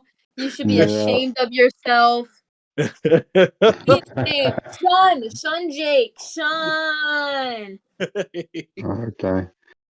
Okay, but anyway, going back to the issue, so both Sue and Alicia are surprised by this. Alicia tries to be the voice of reason in this situation. She's like telling Johnny, your uniform has a 4 on it, and there's only just you and Sue. Don't you think that's odd? And Johnny's like, what? No, it's not just me and Sue. It's me, Sue, you, and Flamo. And I like Alicia's reaction. She's like saying, Johnny, that's crazy. I'm blind. And Johnny's like, blind superheroes exist. Oh no, here's the funny response. Johnny's like, yeah, sure, but you've never let that stop you from doing anything before. And Alicia's like, fair point. But who's this Flamo person you're talking about? And Johnny's like, oh, here's Flamo. And then he conjures up basically a fire clone of himself. Oh, that's kind of sad, though. Why would he? With the mustache. That's kind of dumb. With the mustache, audience. With the mustache, too, that I hate. What? Clone can literally do anything he needs to, so he made 2 places at once. No, but he counts that as a person. That's just terrible. Don't do that. Hey, wait, what's the beef with Johnny's mustache, man? Come on. I just think it's kind of ugly and tacky, and it just seems very weird. It just seems very creepy. I don't know. I have just like weird vendetta. He's not the Human Torch anymore. He's the Human Torch with a mustache. I know, but it's like I have this weird vendetta with like certain types of mustaches, and that's one of them. Mustaches? Yes. It's a pet peeve, if you will. I don't know. I feel like it needs to be connected with like a beard or something, and then I'll be okay. Mm-hmm. You should title the episode "Witch versus the Mustaches." Oh man, we have 2 people in the community who have beef with the Fantastic Four. Yes. I don't have beef with the Fantastic Four. I just don't like the mustache. You know what I just realized? Also, don't like 4. We're a group of 4. They're a group of 4. Yeah, we'll fight. We'll soon be a group of 5 when Philly gets here. Hopefully, our Zordon will come back. I'm sorry, our Superman will be back. Someday. Yeah. But anyway, going back to the issue, so Alicia and Sue, they go along with this, and, they eventually do find out who's responsible for this. I don't know what this guy's... Austin, do you remember his name? Okay, basically, he's just like... He looks like... I have a picture with it. He looks like a fat version of Thing, but apparently he's made of wood. And... he has telekinetic powers, so basically he's mind-wiping everybody's history into thinking, they all serve him. Like literally yeah. Very problematic. Yeah. His first words and everything, just servants, I want more servants. Yeah, I mean, he's literally on a plaque that's being held by his pretty much slaves, which includes Thing and Reed. That's still very concerning. Have you ever tried therapy? I'm not mad. I ain't mad at it, but there's a Star Trek episode that follows this premise where Beverly Crusher, the ship's doctor, it's a normal routine thing, and then one by one people start missing, and she keeps asking like, "Wait, don't we have like a chief engineer or something?" And I was like, "No, what are you talking about?" And then by the time it's just her, they're like, "Wait, don't we need like pilots? You are the pilot. What are you talking about?" It's funny you should bring that up, Jake, because the writer Ryan North, he's actually a big fan of Star Trek. Oh no, I could tell with every issue the way it's written. He's a fan of Star Trek now. So give his run a chance, man. No. Like I said, every time I read the issue, it's fun. I just read. We'll just say or do something really crazy. I'm like, why would you do that? I don't hate those. I don't hate this series. Well, I guess this is probably your best version of Reed from this era so far. That he's a slave. Yes, there you go. File. Gotcha. But anyway, so they fight it off. It turns out like Invisible Woman's force fields actually block this guy's telekinetic from reaching them.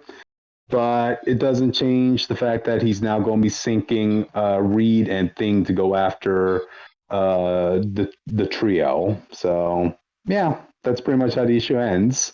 Yeah. No, but all in all, like yeah, do be like that sometimes. I like this. I like this series. It's just scientific adventures, road trips with a Fantastic Four. It's chill. And ugly mustaches. Ugly mustache. Long And arms. Ben Grimm being the best. One day you got to tell us the story of what you got against the mustache witch. That could It be all started with Chris Evans. That was my earliest memory. Okay. Also Henry Cavill. I don't know. Because Lily the Human Torch. Yes. Is that what you're telling It's me? just ugly, dude. It's just an ugly mustache. It's a trucker's mustache. Yeah, it's a Clark I don't Mitchell like Senior it. mustache, an American badass. Yeah. I still don't like it. Yeah, it's a. I guess everyone has a preference, and Witch just hates mustaches. So. Okay. I'm just if it's like connected to a beard and it looks all nice, then that's a different story. But if it's just a mustache on its own, then I'm gonna be a little bit like. Jot that down, audience. You now know Witch's weakness. My weaknesses aren't mustaches. I have other weaknesses. Mustaches are just not one of those things. If you see Witch on the street and you have a gang of friends, walk up to Witch mustache. Jesus, dude, Jesus Christ! I don't get paid. Don't even say anything. Just do it. There you go. No. I'm going to be very confused and scared that these random people are coming up to me, and I don't know. Don't endorse that. Like, yeah, that's kind of weird, dude. Why are you bothering me? Like, go away. I'm trying to listen to my tunes and my Alpha Flight podcasts. Yeah, there we go. But anyway, are we done here? And then that was pretty much it. That was the least migraine-inducing issue of Fantastic Four on Jake that we've had in a while. So. Yeah. That's good. That's good. We dealt with the Reed problem, the Richards problem. There you go. You turn them into a slave. That's the answer to that equation. In conclusion, still don't like Reed Richards, but we love Ben Grimm. There you go. Storm. Gotcha. All right, then. Let's move on to the next. Austin, go ahead. It's your time. Hello. Hi. Oh, it's Punisher time? All right. Punisher overview. It's not really an overview. It's more what the book casually been about, as I remember. But this book is probably the most polarizing Punisher book in a while. Because they tried to do more with the Punisher. The Punisher's a weird character. Where people just want him to just kill people. Yeah. You do anything other than just him killing people, that people are most likely not going to like it regardless. Mm-hmm. And I do agree that this is a bad Punisher book, but I think it did a lot for its history. Mm-hmm. You want to elaborate on that? No. Okay. No, I mean, no, actually, no, I'm a Witch. Why? What's a bad Punisher book? It's bad. I think it causes harm to the Punisher character. Yeah, I'm going to give you an actual example. I was just playing when I said no. Okay. Punisher, this book follows the Punisher's theme, but it changes too much of his history to change and fit this new premise. I guess that's the best way I can say it. The Punisher as a character is a man who was driven. I guess you can kind of just say he was driven crazy by the grief of losing his family, and in his own war against crime, so no one else had to feel this pain or the punish people that cause people this pain. He kind of alienates himself from everybody in the world, in a sense. Correct? That seems on par? Yes. Yeah. This book, and also Cryptid, they did not reveal how the Hand recruited him to this issue, by the way, to the father issue. Oh, wow. They kind of just brought his wife back to life before he even went to talk to him. And then went to like, yo, we brought your wife back. Join us and she'll stay alive. You could just have Doctor Strange explain that I did some magic mumbo jumbo, so now she's staying. Well, she's staying anyway, apparently, because the hand lied. But I'll get to that. Mm-hmm. They were trying to use his wife to control him, but in his own war on crime, and the more we find out from his wife going over his past, it doesn't. They changed the origin of his war, and it just kind of feels like, oh, this is all. It's kind of what they did with Carnage and Eddie Brock, where it was like, okay, these are the moments that like decided who these characters are, and then the moment you go through their childhood, it's like, oh no, they were always like this. They were always going to murder people. They were always just making bad decisions and misguided and stuff. Mm-hmm. When that wasn't the case beforehand. If you go by this book, Punisher's been murdering people since he was 8 years old. In the Captain America shirt, right? I saw some of those pictures. Yeah. But really, originally these impacts and parts of his life started from the war. And that kind of gave him his original messed up view on life. That's why I was kind of fine with him, his almost killing that guy in the bar that we talked about a few weeks ago. Yeah. Well, the war changed him. But once you go into his childhood and say, oh, he murdered multiple murderers and killers as a child, somehow, it wasn't shown, they just said. Apparently he's setting people on fire and shooting people in the face with shotguns and not getting caught. Mm-hmm. Well, was one of his neighbors in the apartment he grew up in, like he was accused of beating his wife, putting her in the hospital. Then a couple of days after he got released from jail, he mysteriously went missing. I recall that from issue 11. So, yes. Another guy got set on fire and died. Yeah. Well, his house burnt down, alleged from arson, allegedly.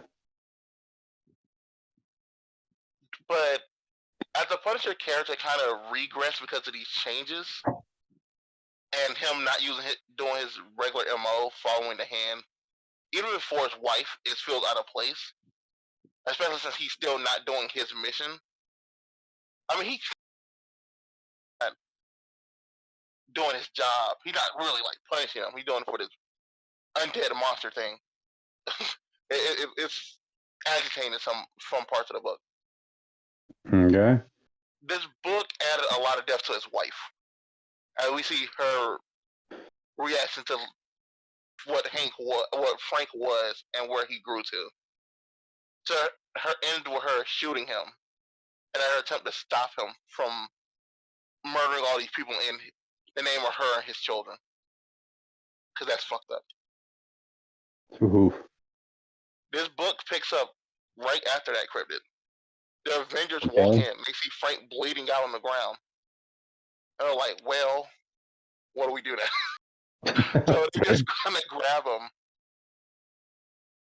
They grab him and take him to under the Sanctum Sanctorum. The Beast power is leaving him. And one by one, you get these moments of the Avengers coming to talk to him. And I have some photos here. Okay. So first you have Doctor Strange try to talk to him. They're trying to find reasons not to kill Frank. Huh. Because they know they put him in prison. It's an execution? Like they're going to execute him? That's what's on the line here? Steve doesn't know that. So, okay. But Black Widow, Strange, and Wolverine are like, and Moon Knight are all like, if we put this guy in prison, he's just going to kill more people. And he's went too far. He's actually been killing innocents while he was corrupted by the Beast. He has went way too far, Jake, at this point. You know, to the savage Avengers minds, these are all the people from that team who murder people casually anyway. So, right. You know, when you bring up the point where the Avengers are concerned that okay, if we bring Frank Castle to jail, he's just going to kill more people. I'm thinking to myself, wait, shouldn't that logic be applied to any villain you're putting in jail? No, it's not about him breaking out and killing more people. If we put him in jail, he's going to kill people in jail. Oh. Yeah, which villains don't. We put him in prison with villains. He's just going to murder the villains. Yeah, that sounds about right. Yeah, which villains don't typically kill other villains in jail. They usually are cool with each other until they break up. Mhm. So Unless there's like some beef Wait. beef that we don't know about. right. Let me go back. Let me backtrack. Doctor Strange does not want to kill him. Wolverine and Black Widow wants reason not to kill him. They are willing to do so because they believe he has to be stopped one way or another. Doctor Strange doesn't want him to be killed because he knows about Cosmic Ghost Rider and he doesn't want Mephisto to make a deal with Punisher. Oh, all right. Is he going to tell people about that? Is he going to tell them about that? He tells Frank that. I don't know if he has a conversation with anyone else about it. Okay. But that's from Doctor Strange's point of view. He comes in and talk. You have Wolverine come in and talk. He's just like, give me a reason not to kill you. And the Punisher basically just tells both of them, if you're expecting me to say I regret what I did, find a way to bring my wife back to life, you're a goddamn idiot. Natasha walks in, she tries to connect with Frank, and she actually calls back to the movie, the Avengers, what is it called? Classified. Yep. Yeah, Classified. She calls back to that and them working together, and he basically just tells her the same thing. But then the last person enters the room, and who do you think that is? His wife. He thought it was going to be Steve, but Steve didn't come to see him at all. That's a His shame. wife walks in. That was the Go ahead. moment I was about to say that was the moment I was most anticipating from this run because many of you guys know I have a beef with Jason Aaron, particularly what he did with Robbie Reyes. But if I had to give him some credit, I do like the way he handles Steve Rogers in certain moments. So I was expecting a really great epic moment between Captain America and Punisher, given the depth of their history together. So It almost happened. Steve was going to come in after the wife. Okay. But the wife comes in. She basically gives him the same rundown. She's like, she said, the hand basically lied to you. Their magic wasn't keeping me alive. I'm already just back to life. I could have left at any time. They were just doing that to control you, and you were too, like, out of yourself to look into that. How the other Punisher would have did as much research he could about the situation. He still would not trust him, even as they brought his wife back to life. Yep. And she kind of tells him, we're done. We're already divorced because I was dead. So he's going to stay like that. And she kind of tells him that he should have died too. Oh. Wow. And maybe it'd be better if he stayed off dead instead of just hurting people like the way he's been doing so. And then she walks out the room. And you see the Punisher get down and pray to the beast one last time. Steve Rogers walks in finally for their conversation. And the Punisher blows himself up. And they're like, oh, so the Punisher dead? How do we find him? What happened? Is he dead? They're like, he's not just dead. He's no more. I just saw the pictures that you sent, Austin, and I don't like the art. Yeah, the art's ugly. That's why I didn't want to talk about it. Okay, yeah. Since you didn't want to bring it up, I'll bring it up. Audience, the art is kind of ugly. I thought I saw better. Well, I have. That's also a problem with this book. But the Punisher kills himself. Or releases himself from resistance from what it seems like. It's the same difference at this point. Well, I have read certain reviews, so I did get an idea as to what happened in this comic. So, continue on. Finish up, Austin. That's basically it. The last line, literally, the Punisher is no more. Is Wait. the line that he erases over resistance. Because I think there's more that you weren't mentioning. When Maria left, from what I've been told, apparently she took all of Frank's belongings, all the money, all the guns. She sold off all the guns or destroyed them. So she's now going to be keeping half the money that Frank owns, and all the money, all the rest of the money, she donated it to charity. So pretty much Punisher is dirt poor. He has nothing right now. I'm like, wow. He's dead. The way they bring it up, it didn't really matter. He's not here. He's apparently erased from resistance. Well, no, apparently, from what I was told, he's in Weird World. At the end of this book, they did not say he's in World War or imply that's where he is.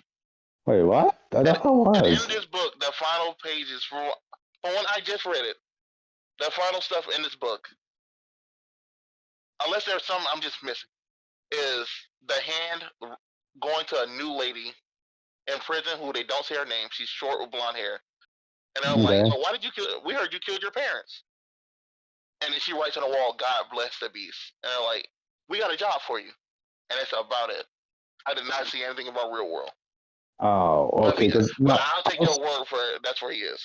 Yeah, because I was like seeing images pop around that he's in Weird World and he no longer addresses himself as Punisher. He addresses himself as Frank Castle, and now his whole duty is protecting the children of Weird World from harm. And he still wears the hand insignia on his chest.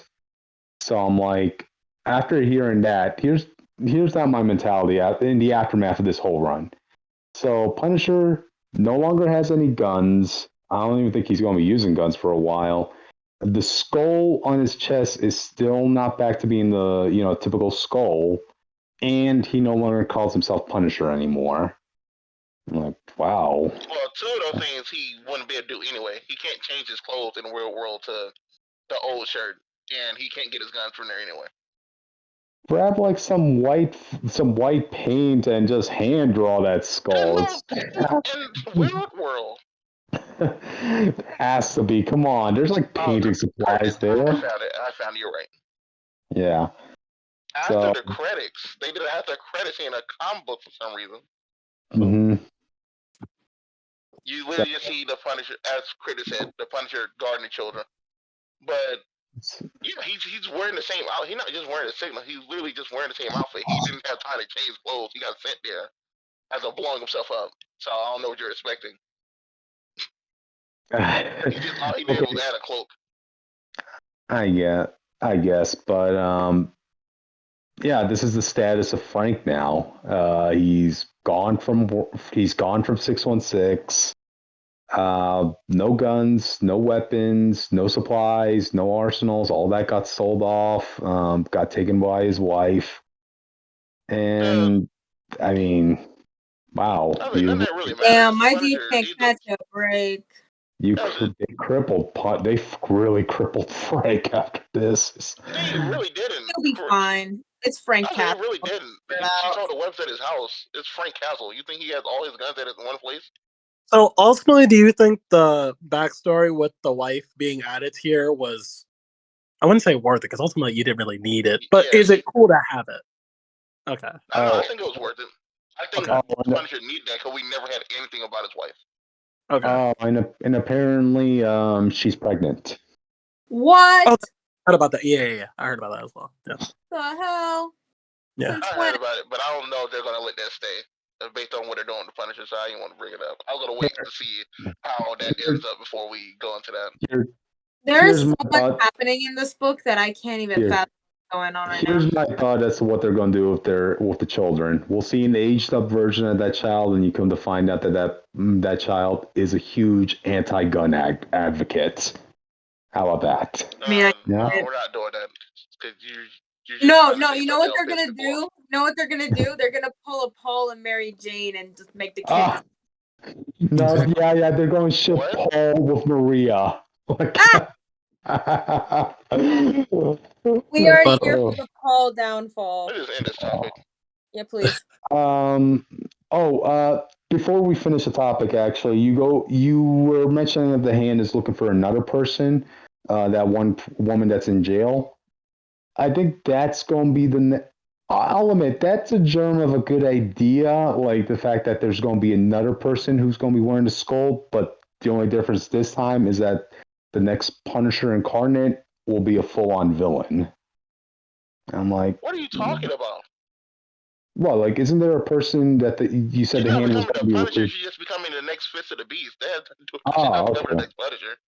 Oh, okay. I thought that's what that's what I'm saying. That's specifically why I was like selling the Punisher stuff. All that doesn't really matter because when he needs to come back, he's just gonna find a new way to get guns. He's just gonna go to his house and change his shirt. Like it's not that big a deal. This doesn't change anything for Frank. What that much?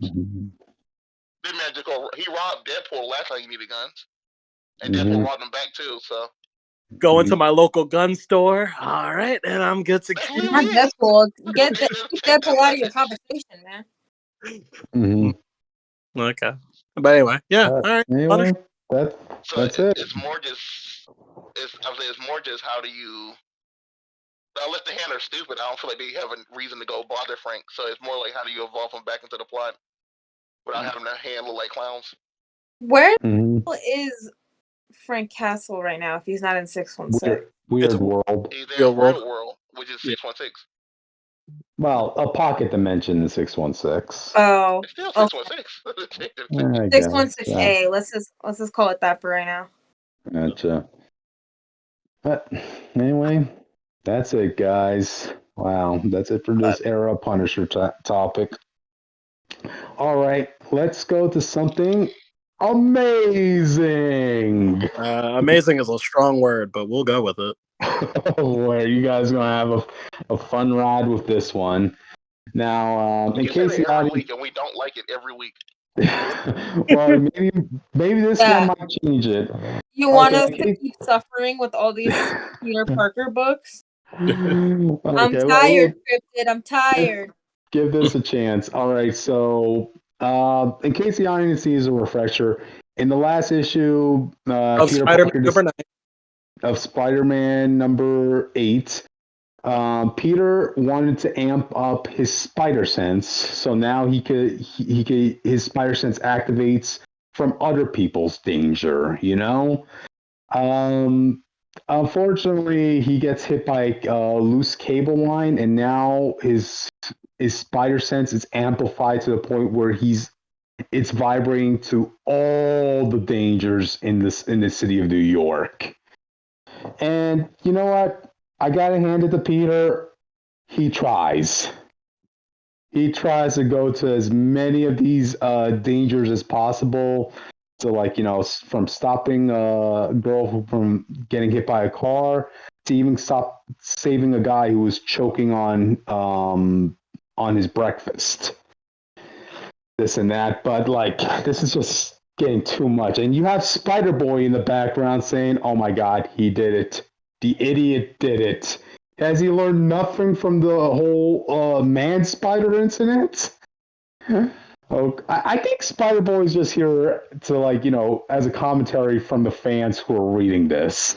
That doesn't make it good, though. That just makes it worse that you acknowledge that you know that it's bad. I mean, hey, Spider-Boy's on your side. See it that way. But anyway, so this is the part where Norman Osborn comes in his Gold Goblin outfit, and he actually brings out one of his former pumpkin bombs. But this pumpkin bomb was designed to block out the spider sense for a given amount of time. But Spider-Boy doesn't see it that way. He's like, "Oh my God, I thought Norman went good. Okay, I guess that was faster than anybody thought it was. He's going back to being a villain, so I have to save Peter Parker once again." But oh crap, I don't have web shooters. So it takes time for Spider-Boy to go to save Peter. Let's just put it that way. As Norman Osborn takes Peter, brings him back to his facility. A couple hours pass, and during this time, you see Electro from the last issue, who's recently been able to break into an underground bank where it's harboring all its gold. And Electro's like, yes, this is the most amount of loot I've ever had in my whole life. Just look at it. There's tons of... Oh, crap. I didn't bring in a car, and it's just me, so I'm literally just going to have to carry bars, 7 bars at a time. I really didn't think this through. Okay, but yeah, anyway, so going back to Norman Osborn and Peter wakes up, a couple hours passed. the effects of the pumpkin bomb are still in him, right? So he isn't listening to the city's problems, but it's fortunate because this gives him the opportunity to go have the dinner with his Aunt May, who's hosting a little dinner gathering, with Peter, with J. Jonah Jameson, with Robbie Thomas, and I just kind of find that funny that J. Jonah Jameson is in a family dinner at this point, at this day and age. Crazy. How a character has really grown up over the decades. I like stuff like Even if he wasn't, he's literally part of their family. Yep. Doesn't mean it's to show up. In case the audience wants a little bit more update onto that. So yeah, because Aunt May married J. Jonah's father, that kind of technically means Peter and Jameson are stepbrothers. Aunt May still married? My goodness. Well, Aunt's dead now, but they were. Oh God. Amazing how modern times work like that, Okay, but anyway, so they're having fun, dinner and that stuff, and that's when Norman Osborn comes in. He's just here to check up on Peter, and of course, Norman's presence gives a reaction to both Robbie and Jameson because they still have a lot of mixed feelings on him, especially Jameson, who brings him out back, right?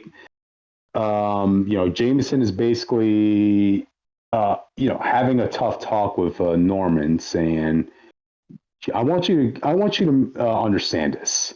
You're only here because that brave kid over there took a bullet for you. But don't forget, who was the one who shot the bullets? Don't screw this up, Norman. Your mother did. Ayo!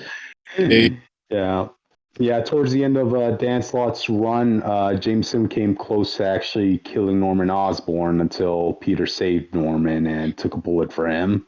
So that's what he was referring to. Okay. But anyway, Aunt May is about to fall off a stool until Peter's spider sense kicks in and, he saves her. But in doing so, this is the point where his spider sense just turbocharges. Now he's back to listening to all the city's problems. So what does he do? He goes out and starts doing his patrol.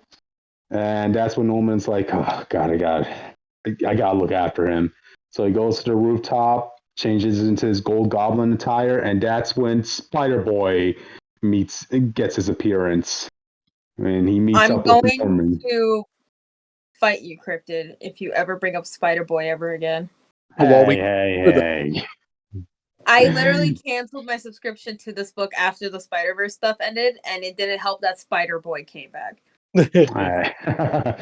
Well, enjoy for the fun content this issue is providing. Anyway, at first you think Spider-Boy and Gold Goblin are about to tussle, but then they're both in agreement. We both have to help Peter out on this. He's in way over his head on this. So you cut back to Peter, and he's doing his patrol now that he has a hyper spider sense. And I kind of like this little scene right here.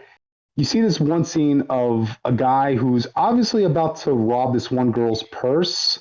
He's preparing his stance in a charging tackle sort of sense, while the girl's looking in the opposite direction. And that's when when Spider-Man webs him up, right, to stop him from chasing after the woman. And he's like, hey, I wasn't going to do anything. You can't prove I was going to do beep. I'm like, oh, damn. In the legal department, he actually does have a point. So, oh, boy. Yeah. Anyway, so he goes to the tunnel and saves a guy who fell down on the tracks. And that's when his spider sense kicks on even more, as his spider sense leads him to a group of people in the tunnel that are actually robbing from an underground bank. And Peter's like, oh, thank God. This is just going to be a simple task. But wait, why is my spider sense really kicking into overdrive right now? How dangerous are these guys? Doesn't matter. I have to stop them. Hey, boys, prepare for a beating from your favorite neighborhood spider Oh no! Okay, it turns out because his spider sense activates from the people around him being in danger, it actually also involves the bad guys.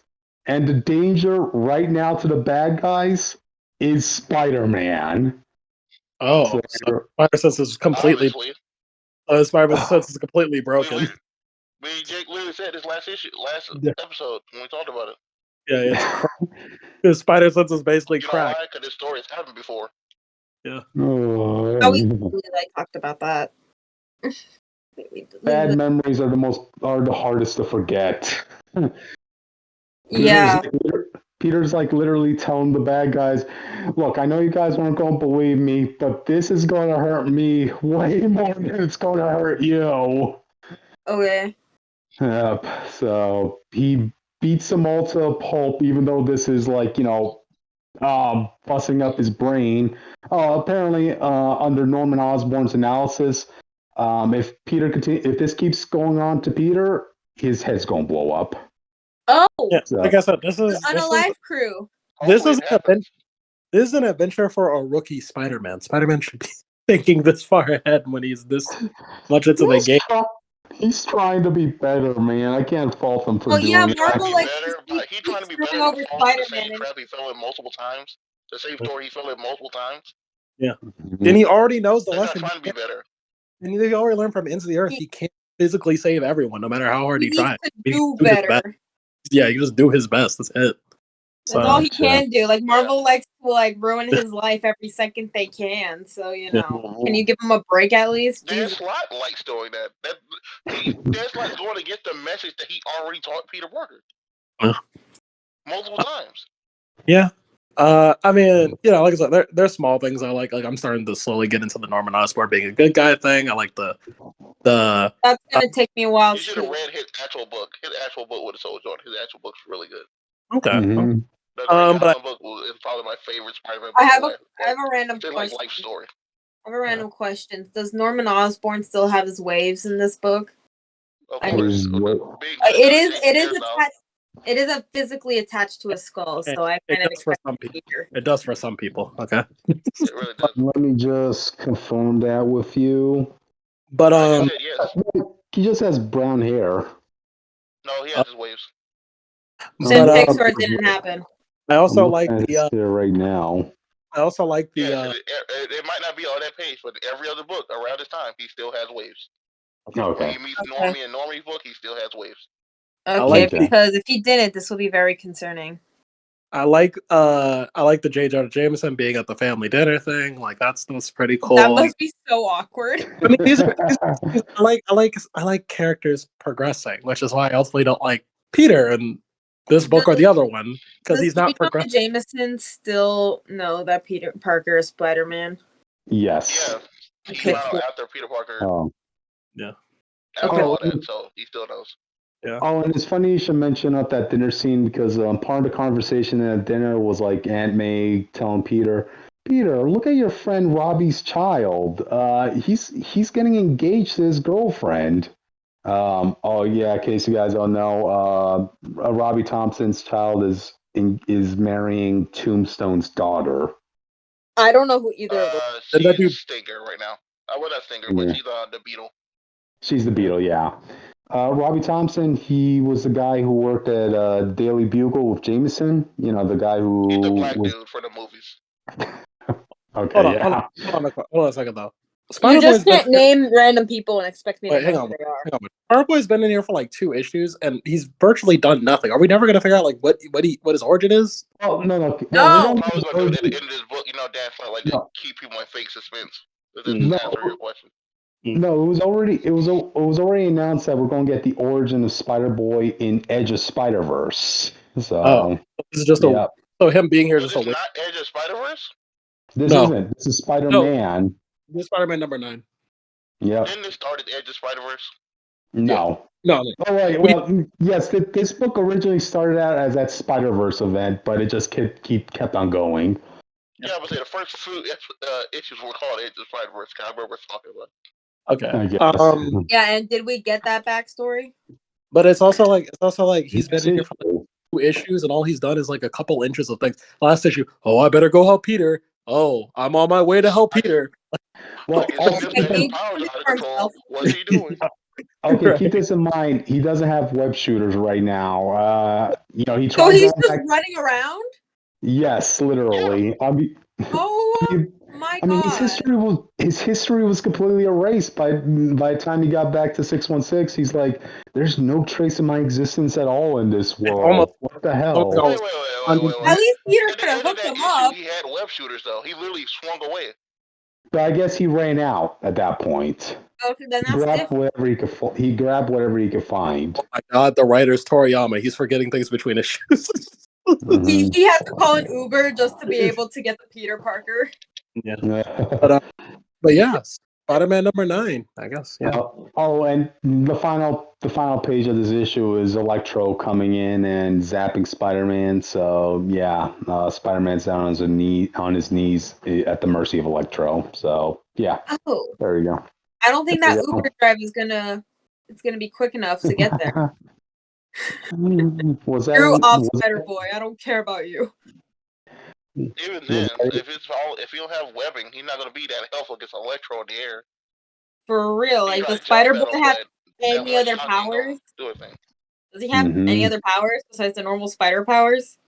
Keep in mind, you remember he has some sort of psychic link with Peter, because remember in the last issue he arrived at the apartment, where the fire started, and like was able to sense that Peter Parker was there, and he was able to sense what happened to Peter in that apartment.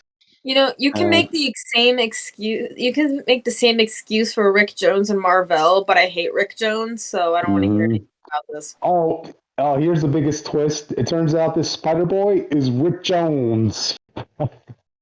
I'm going to unalive something. I really wish we could just stop talking about Spider-Man topics. A Like, as a whole. burning passion. I despise Rick Jones. I blame him for all my problems.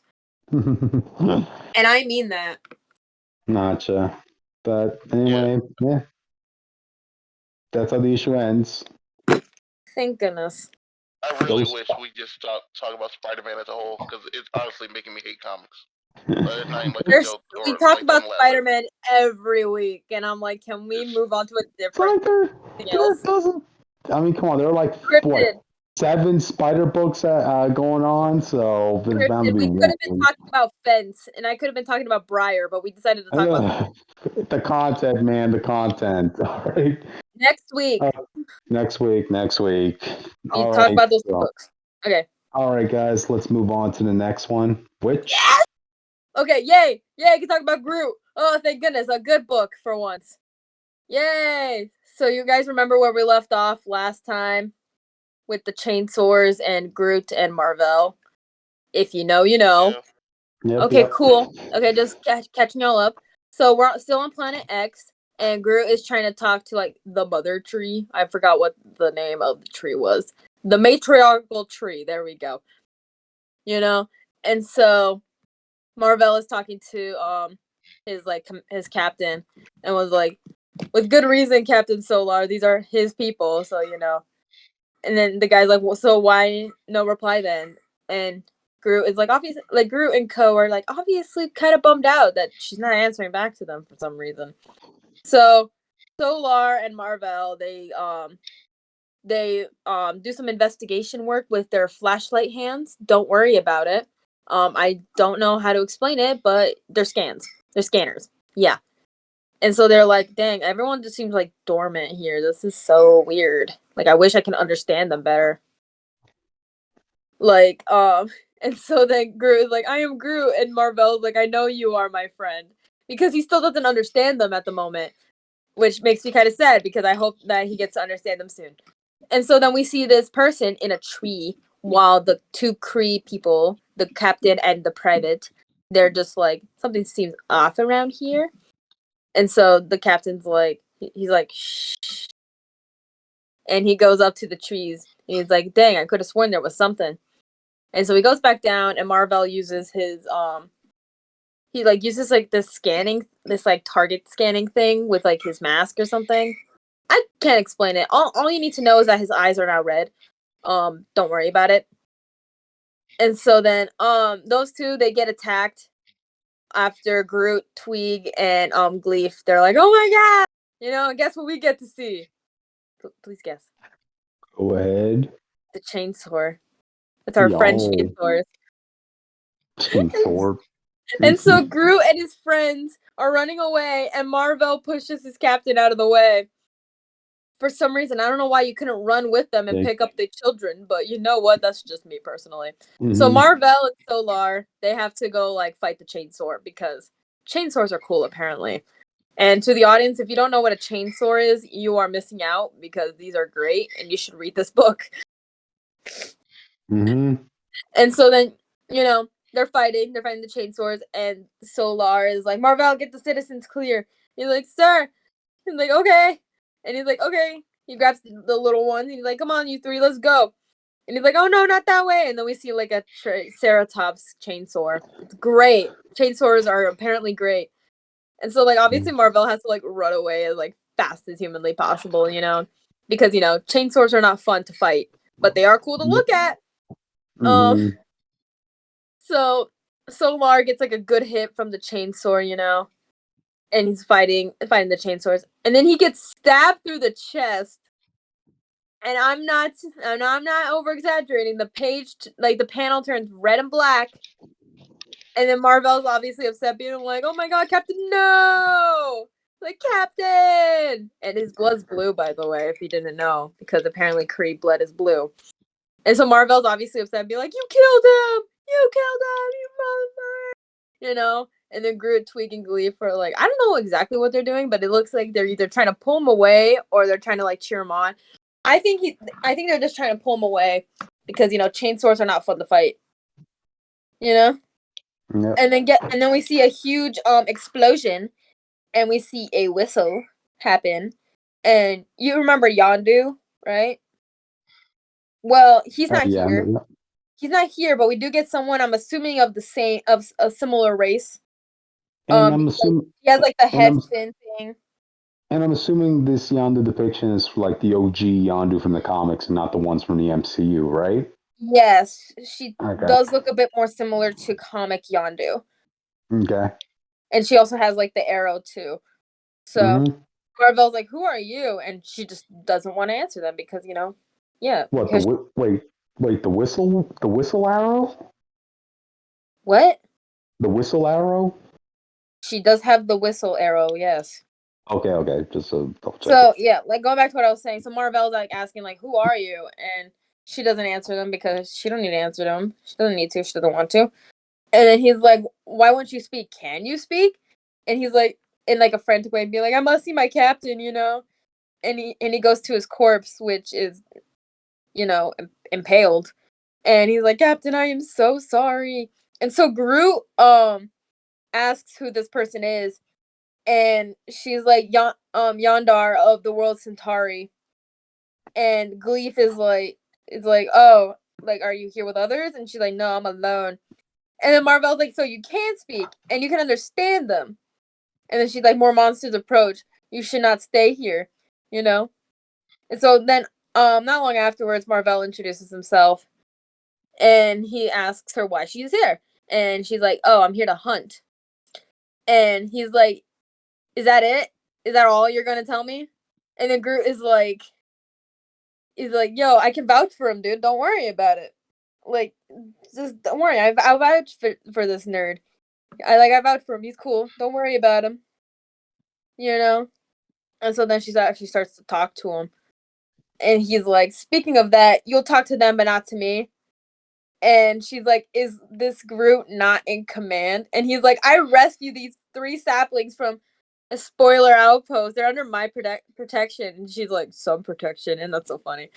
But like I said, Groot vouched for him, and Marvel is like, "What do you want to?" She's like, "Oh, sorry." She's like, "What do you want to know, Private Marvel of the Kree Star Force?" Because, you know, they have to say the full titles. Apparently, they can't just call each other by their names.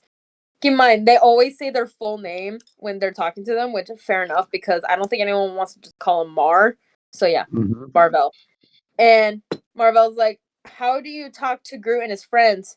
And she's like, a gift your kind will deem it mystical. And he's like, my kind. And she's like, and she's like, yeah, don't worry about it. It's like a tuned thing. It's like, don't worry about it. And he's like, but you can understand them. And she's like, my comprehension is only partial, but it is sufficient. So, it gets the job done. So, yeah. And, they're just like talking a bit. And he's like, you said the forests were silent when you arrived. I speculate that the silence is a protective thing. And she's like, it's fear and it's shame. The forests hate that the spoilers are using their world as a lair. And Marvel's like all shocked. And he's like, this is their lair? I must inform Star Force at once. And she's like, the spoilers are blocking off-world communication, dude. And he's like, I know, I have to return to the ship, and then I have to go back to my planet, and all this other stuff. And he's like, the chains, and then she's like, the chain swords will have destroyed your ship by now, dude. Don't worry about it. Like, they destroyed mine already, like an hour after I arrived, so we're trapped, homie. So that's not fun. And then Groot says something, and then she says, yes, Groot, that was my suspicions too. And he's like, what are they saying? Like, can you tell me what he's saying? And then she's like, Groot suspects that the spoilers' planetary base might be in a shut area, known as the Deadwoods. Yeah, so they should never go there. And Marvel's like, who is Granape? And she's like, that's the matriarch. Yeah, her. Which, I hope she's okay, because, she seems pretty chill. And Marvel's like, we have to confirm this, like, gather whatever evidence we can. And she's like, yeah, the 5 of us cannot take the spoilers themselves. Like, yeah, you're not wrong. We got 3 little sapling people, 1 hunter and 1 Kree, like, private. I don't think they're going to do much damage. Like, if this was Marvel before he died, like, right before he died, that would be a completely different story. But, this was, like, Marvel in the past when he was still chilling out with the Kree. Which, why would you want to stay there? Yeah.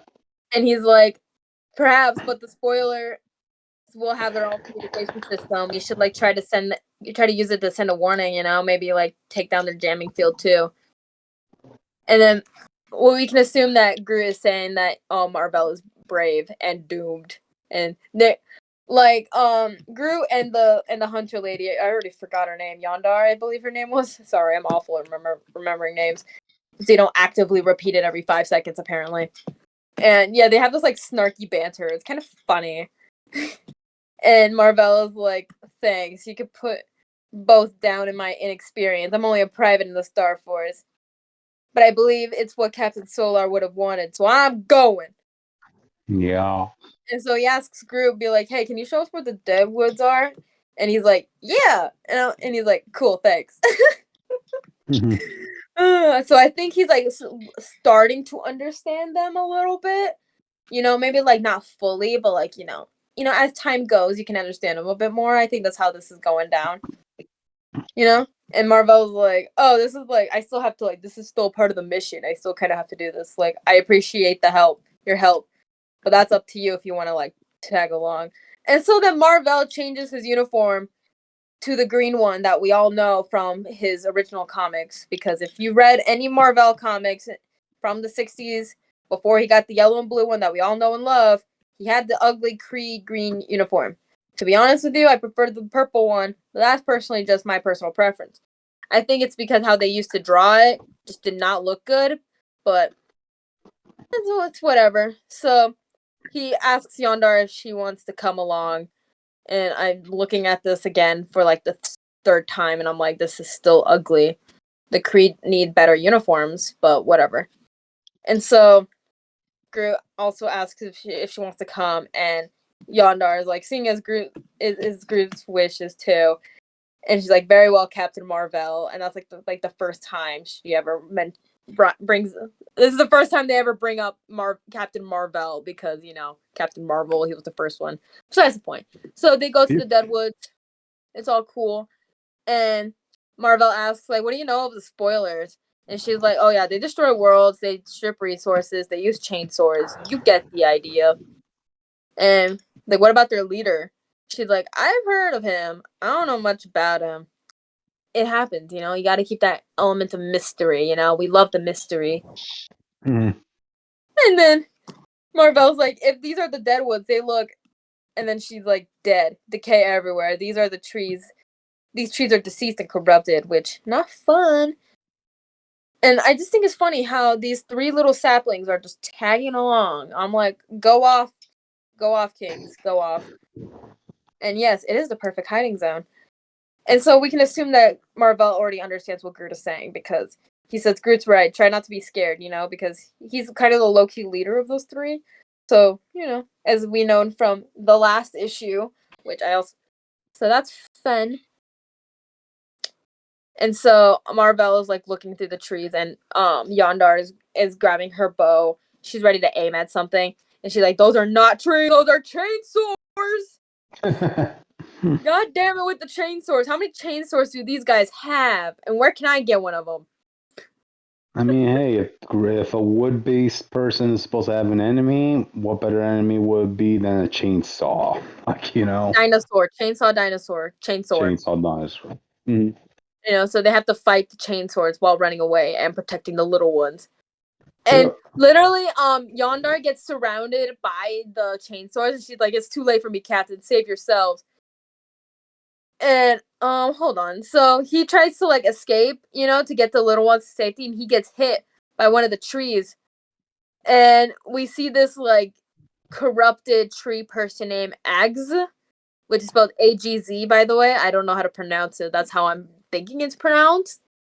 So yeah, and so that's where it ends. Don't worry, she's not dead yet.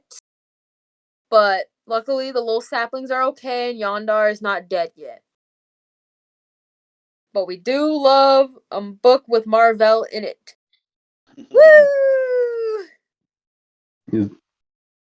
There you go. Yeah, that's my book of the day. Cool. Yeah, Was that actually. your book of the week? I wouldn't say that, because I also read Briar number 4, which came out in April, but I didn't know that, so I'm talking about it in June. Good for you. Good for you. All right. For the sake of the review that's coming up at 1, do you think we could do 15 minutes for yours and 15 minutes for mine? And that should round up to like... Yeah. I got stuff to say about this one. Better be quick. All right. At least there's one Captain America book. What you just did. At least there's one Captain America book that doesn't screw over people's characters. All right. Next topic. Captain America Cold War rant. Okay, before we get to this book, I want to bring up, when you call a person Captain America, that's a dynamic moment, you know? I'm a big fan of Sam Wilson being Captain America. During this era, that he had like one of my favorite moments of Captain America lore ever, you know, which was in his Symbol of Truth issue number 11, where he was about to kill White Wolf for all the crap he did, you know, out of vengeance, only to be stopped and told the reason he can't kill White Wolf at that moment is because he wields the shield, because he's Captain America. Okay, great. That's a moment I'll always bring up. And for anybody who's like doubting, like, oh, Sam shouldn't be Cap. No, read that issue and tell me, see if you can say that again. Okay, now to add context, like, you know, we came after last issue, which, you know, it's rightfully deserves a lot of bashing because Steve Rogers was made to look like a dick in that issue for wanting to leave Misty and Sharon pretty much for dead. You know, that's why Sam had to come and interfere and, like, you know, beat the crap out of Steve Rogers. All right. Giving that, like, you know, famous line, like, you can't call yourself Captain America, Steve. I felt that because the way Steve was acting, that was irrational. That was like a bad move to do. And that just made me realize that, you know, maybe if this run were to continue on, they were going to have Steve demoted because of that. Now we come back to the issue itself. So this picks up where the last issue left off. You know, Steve is there in the ground, defeated. He has a bloody red eye, this and that. Guy gets up, puts his mask on. Like, I mean, his eye is like, bloodshot red right now because of that whooping Sam Wilson gave him. So he starts running, and I don't know if he's causing this to happen on purpose, or like the artwork doesn't really do a good job at explaining this, but an avalanche is falling behind him, and that's where we go back to Sam, Misty, and Sharon, because in the last issue, White Wolf sent some of his monsters to go after them. Now keep in mind, in the last issue, Misty and Sharon, they weren't looking good, especially Misty. So yet somehow they're able to fight off these monsters, right? Hold their own until Steve Rogers comes in, and and the avalanche follows him, and of course those four are the only one that survive. All the monsters get toppled by the avalanche. So that's when the four regroup, and Steve goes up to Sam apologizing, like, yeah, you were right, Sam, this is really getting too much for me, being back in this place, but don't worry, I won't take you for granted again. And the next time you have something I need to hear, I promise to listen to Captain America. And it doesn't need to be said, but basically Sam is now going to be the one in charge of this mission. So now they ask Sam, okay, so what do we do now? And Sam says, we stay on mission, Misty. We go save Ian. And that pisses me the beep off. Because in the last issue, this is what Steve was demonized for. He was leaving his friends to die, and to go off and save Ian. But then you come to this issue, and Sam Wilson does the exact same thing, but he's treated like a freaking hero. And no, I am not exaggerating. I'm not exaggerating. He's leaving them to die right now. To go after him. Who? You say he's doing the exact same thing, Cap. You're saying he's leaving all of them to die right now. No. Here's what happened. Because when Sam Wilson, knocked out Steve, Steve was knocked out at another spot, right?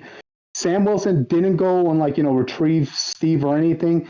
For all Sam, given the state that Missy and Sharon were at, he was going to leave Steve to die out there. This is literally Sam's own dialogue. Let me bring that up.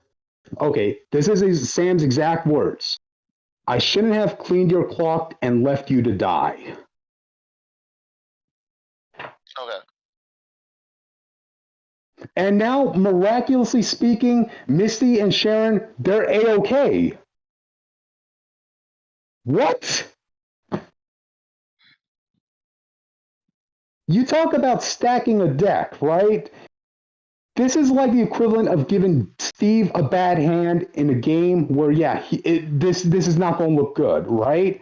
But then you switch Steve's spot with Sam, who has the exact same hand, but all of a sudden it's good for him.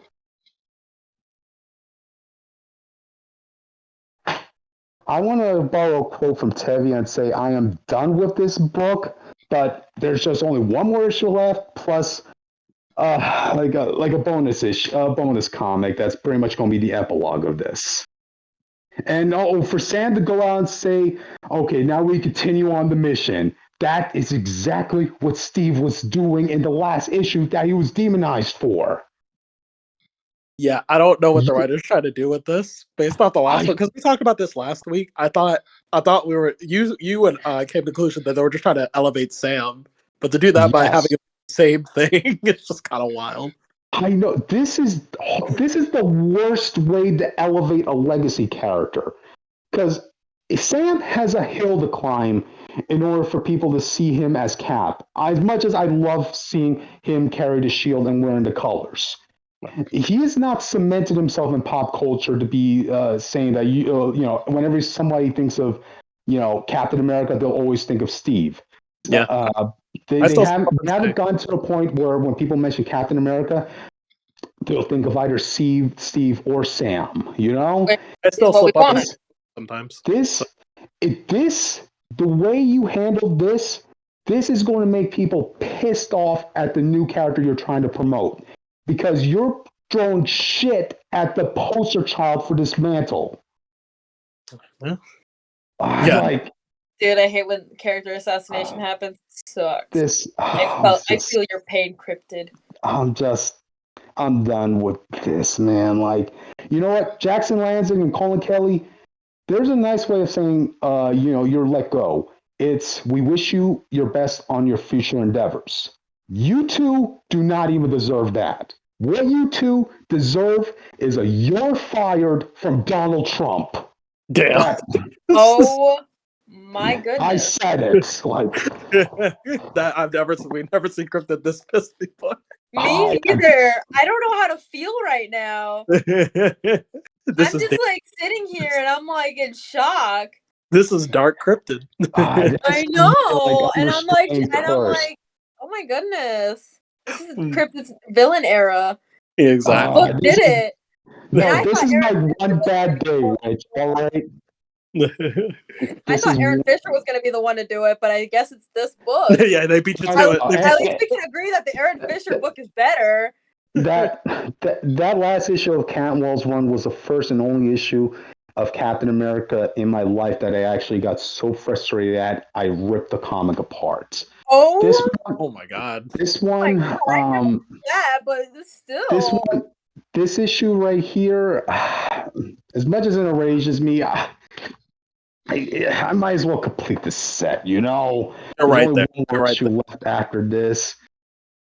This is not how you promote it. How you promote a legacy character. As much as I want Sam to go on to be like an established cap in the eyes of the public.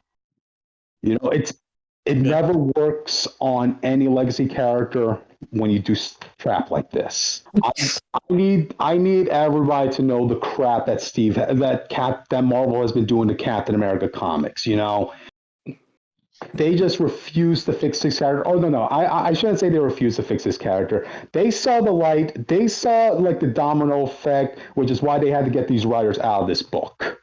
So yeah, for everybody, like that. The writer who wrote that amazing moment, between Captain America and Spider-Man about you move, right? That's the writer Marvel had to go and get to write Captain America because we need to fix America at this point, Yeah. Oh, and let me just throw this out there. White Wolf, he's turning into a werewolf. What the hell? Yeah, out of nowhere. There is. Let me throw that in there. That's a small detail. Right. Oh my god. And this just kind of makes me honestly think back, right? I like this whole concept, what they're doing with like all the Captain Americas, because you have 3 Captain Americas here, right? Right. You have Sam, you have Bucky, and you have Steve. Sam the 3 most iconic. Okay, Sam, he's painted in a good light. Like, there's no harm done to this character at all during this era. Bucky, a confirmed Cap, he's a villain, right? Right. There's no arguing that. Right. Steve, he's made to look bad in this event. I could justify, Sam winning a fight with Steve in the last issue, but nobody can justify Steve's actions in that last issue, like, out of leaving his own soldiers to die like that. I mean, at this point, you might as well bring in John Walker because he's going to be treated like a bitch, just like Steve or Bucky. And I wonder what those 3 have in common, I have to say this about John Walker, but in John Walker's defense, he was always portrayed like that, to my knowledge. So no, but he was treated as a hard. No, Jake, wait. He was treated as a hardcore asshole, right? Who has the fists to back up his word. Nowadays, no, he's treated like a bitch. Every comic he's in nowadays, he's always getting punked. He's always getting like the crap beaten out of him. And you know what? In Chip Zdarsky's Daredevil run, he got his shield taken from him. That's the guy. I have a question for the Cryptid. Real quick question. Yeah. would John Walker pull what Steve Rogers did in this book and leave his? No. No, and we know No. that Steve Rogers wouldn't normally do this either. No. Okay, thank you. All right. Well, I guess final thoughts. I don't know what else to add. You know, I'm glad this comic is ending. I don't know how they're going to resolve everything by the next issue, but Hey, they can do it for let's Trial see. of Magneto, which is a book I I'm hate. glad you went through this because now you finally know how people who read Spider-Man feel, and now you can stop being an asshole about it. Oh So boy. I'm Okay. actually very happy you went through this. Is this the character arc we needed? This was character So development. now, I love I say I don't want to talk about the Spider-Man issue. You just understand. No. Well, in my defense, like at least Spider-Man fans had that renew your vows of bone that Marvel threw them. Like, you know, Renew your shield. That's when you had that one. You had those 10 issues from like 10 plus years ago. Congratulations. That's what you sound like. You want renew your shield? Is that what you want? Oh man, I want Marvel to fix America. The next writer who writes Cap, that's the mentality you have to go with. Okay. Done. name like 2 writers you would prefer to write this book. Let's You already see. got one. Yep. J. Michael Straczynski, Saladin Ahmed, Chip Zdarsky, Ed. I think his name is Ed McKay. Whoever was writing that that Black Cat comic. Oh, yeah. Jerry Duggan too. Yeah. Marvel has writers that could give us a positive representation of Steve, of Captain America, Steve, and all that stuff. But they just refuse. They keep putting people on this comic that just hate Steve. They hate the symbol. They hate Spider-Man.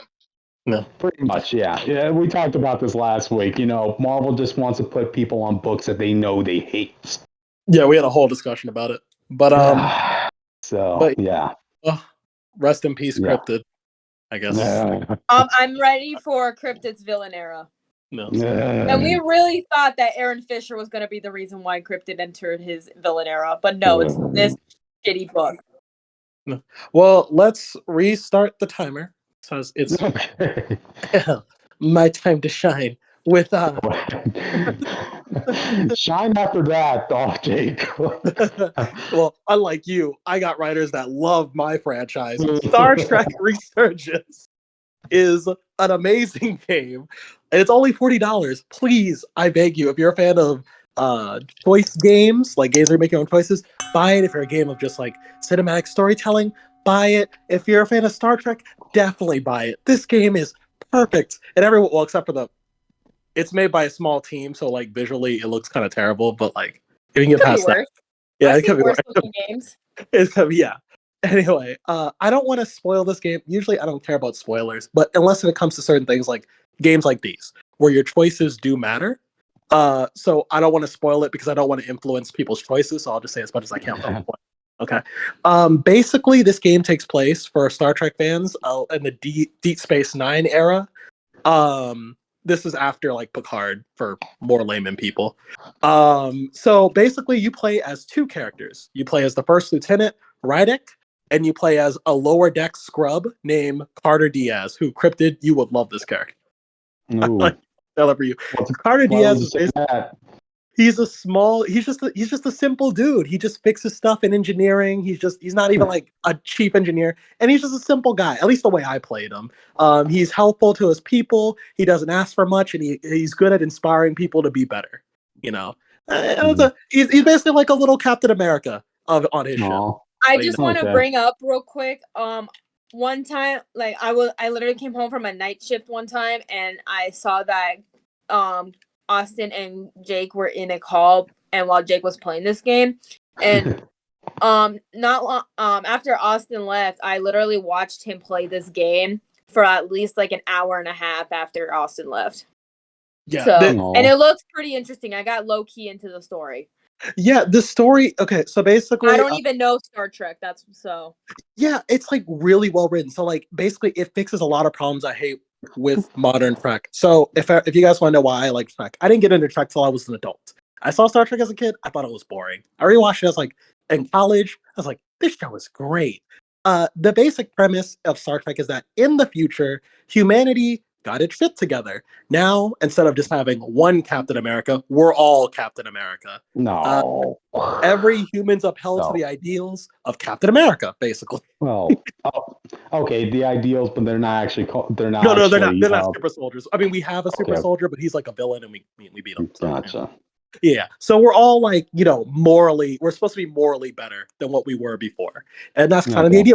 We're in the utopian future, but where do we go from here? Well, there's still new challenges, new civilizations to explore, and old threats to face. And so that's basically the idea. That's what I always loved about Star Trek. I don't really like, nostalgia is great, but I don't really care about Kirk and Spock as much as I care about the ideas that Kirk and Spock exist in, essentially. And that's what this game is. There'll be a lot of times where you're faced with tough decisions where you can choose to take a shortcut. You can choose to be more like Captain Cisco, where you can be brutal, and at one point you can even commit genocide on a race if you feel it's necessary. Or you can try to take the more diplomatic approach, be the more hopeful captain, and be the more like Federation standard candidate. And that's what I wanted to be, because when I put on that suit, I feel like I need to be the best of humanity. That's what I tried to be. This also takes place, they introduce an old concept from one of the episodes of TNG. And then they kind of expand on it as well. For fans of TNG, if you know the story of Portal 263, that comes back here as well. I'm trying to go, like I said, I'm trying to go into this without really spoiling too much. But yeah, as far as gameplay goes, while you're making your choices that will affect the story, you'll also be affecting other characters around you. So characters will take note of the types of decisions you make, and they'll react accordingly. But unlike most games in this genre, just because a character disagrees with the choice you make now doesn't mean you can't reason with them and try to get them to understand your point of view, which happened to me several times. But it doesn't necessarily mean they'll like you by the end. If you continuously go against them, eventually you might result in them getting killed because they're not listening to you, or it might result in them leaving your crew as a whole by the time the story's over. So you have to watch out for that. It also led to a really heartbreaking scene for me. There's a character I thought who was going to be on my side from the start to finish, and by the end we just couldn't agree anymore. Was it the character that I'm thinking of? I don't want to spoil it. It might. It's not the one that we were shipping. It's not that one. No. I'm talking about the one with the visor. Wink. Oh yeah. It's that character. Oh no! Yeah, I didn't think. No! Yeah, it didn't work out. No, I loved her. Yeah, it didn't work out. Also, did the two people that we shipped, did they get together? Did they at least hug? There's no way to get them together. Oh. But no, it was audience. But to be fair, you can get that character to like you, but it means that you can't do the things that I did. So, like I said, I chose to uphold the ideals of the Federation, because for me, when I put on that suit, I represent the best of humanity. I have to hold those morals, So that means some characters might not agree with how much of those morals I uphold, and that means some people are going to disagree with me and leave, And that's kind of the stuff I had to deal with when I was playing as Rydek. When you're playing as Carter, though, Carter is a more down-to-earth story. It's about him and his 3 friends and how they're getting kind of caught up into this whole expanding drama that is going on in the galaxy. And this story kind of gets really bleak. It starts off as this simple story about handling a negotiation on a planet. 2 races are arguing, so you got to be the Federation, the big dog Federation, and help them out.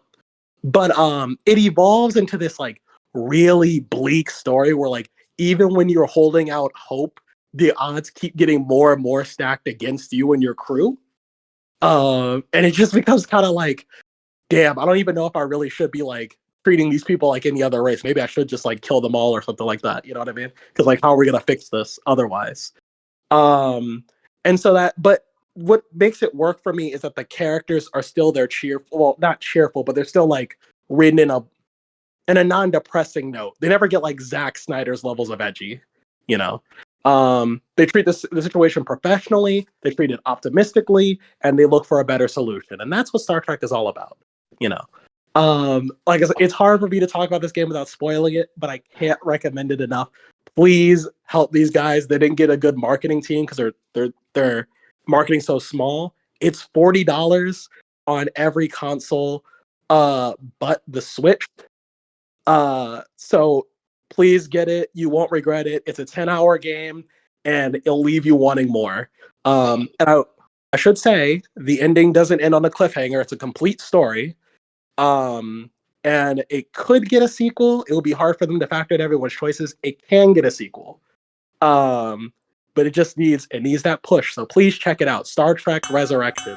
I know my review was all over the place. I was trying to find there. If you don't do it for Jake, do it for me as someone who's not a fan of Star Trek. It from what I saw of the game, it's really good. It's really compelling. Buy the game if you're interested, or Jake's not going to be happy. It's true. I should also. Jake will cry. Jake will cry, guys. You don't want him to cry. You don't want him to make him feel bad. Buy and play the game, wink wonk. I played this game like crack. Like I couldn't stop playing. Yeah, no, you postponed editing the video to play this game. Just remember I was until 6 a.m. in the morning playing this game. Yeah, I'm not even that dedicated to a cause when it comes to video games. Yeah, and it's more than that too. If you're a fan of the Star Trek world, it literally feels straight out of the TV show. You can do all the stuff in Star Trek. You can use the tricorder. There'll be phaser beam fights, and I should say the ship battles are intense as hell. I really felt like I was in the show making the decisions that some of the captains had to make. And those split-second moments, even down to what type of weapons do you use in this scenario, that's all on you. And if you mess up, you could get your whole crew killed.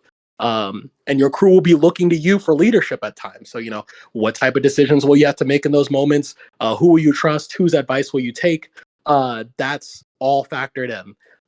Like I said, it's a beautiful game. And I know it doesn't look it if you looked it up in the store, but trust me, it's great. Please buy it.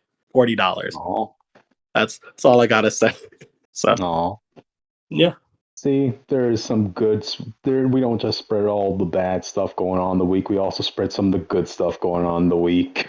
So, yeah. But anyway, that was our episode of the Comic Phanatics. So, tell them our links. Okay, I'll let y'all know the links. You can follow the Twitter account at Comic Fanatic 69 on Twitter for any updates. Sometimes I'll some like stuff will be retweeted. We'll post some like memes, some memes and all that jazz. You can follow me on Twitter at Witch of Jotun with an E. It's all one word. And then on Instagram and TikTok, you can follow me at witch_of_Jotunheim. That was spelled with a U, I promise. And as for the rest of us, you can't follow us anywhere, so don't even try. Please, God, don't. Stay away. And if you do find them, no, you didn't. Yes. That's why you bother me. You only bother me, okay? And also come back later for our Transformers Rise of the Beast review. And if you have any requests for topics that you might want us to talk about, hit up the freaking Twitter account. Or if you have any Deadpool x Valentine stuff, please send it our way on the Twitter. Yeah, that would be much appreciated. Yes. Don't forget a virtual hug from us. Yes, we'll get hugs. Don't forget to comment and like and subscribe. Yes. Yeah. Bye. Bye. Bye.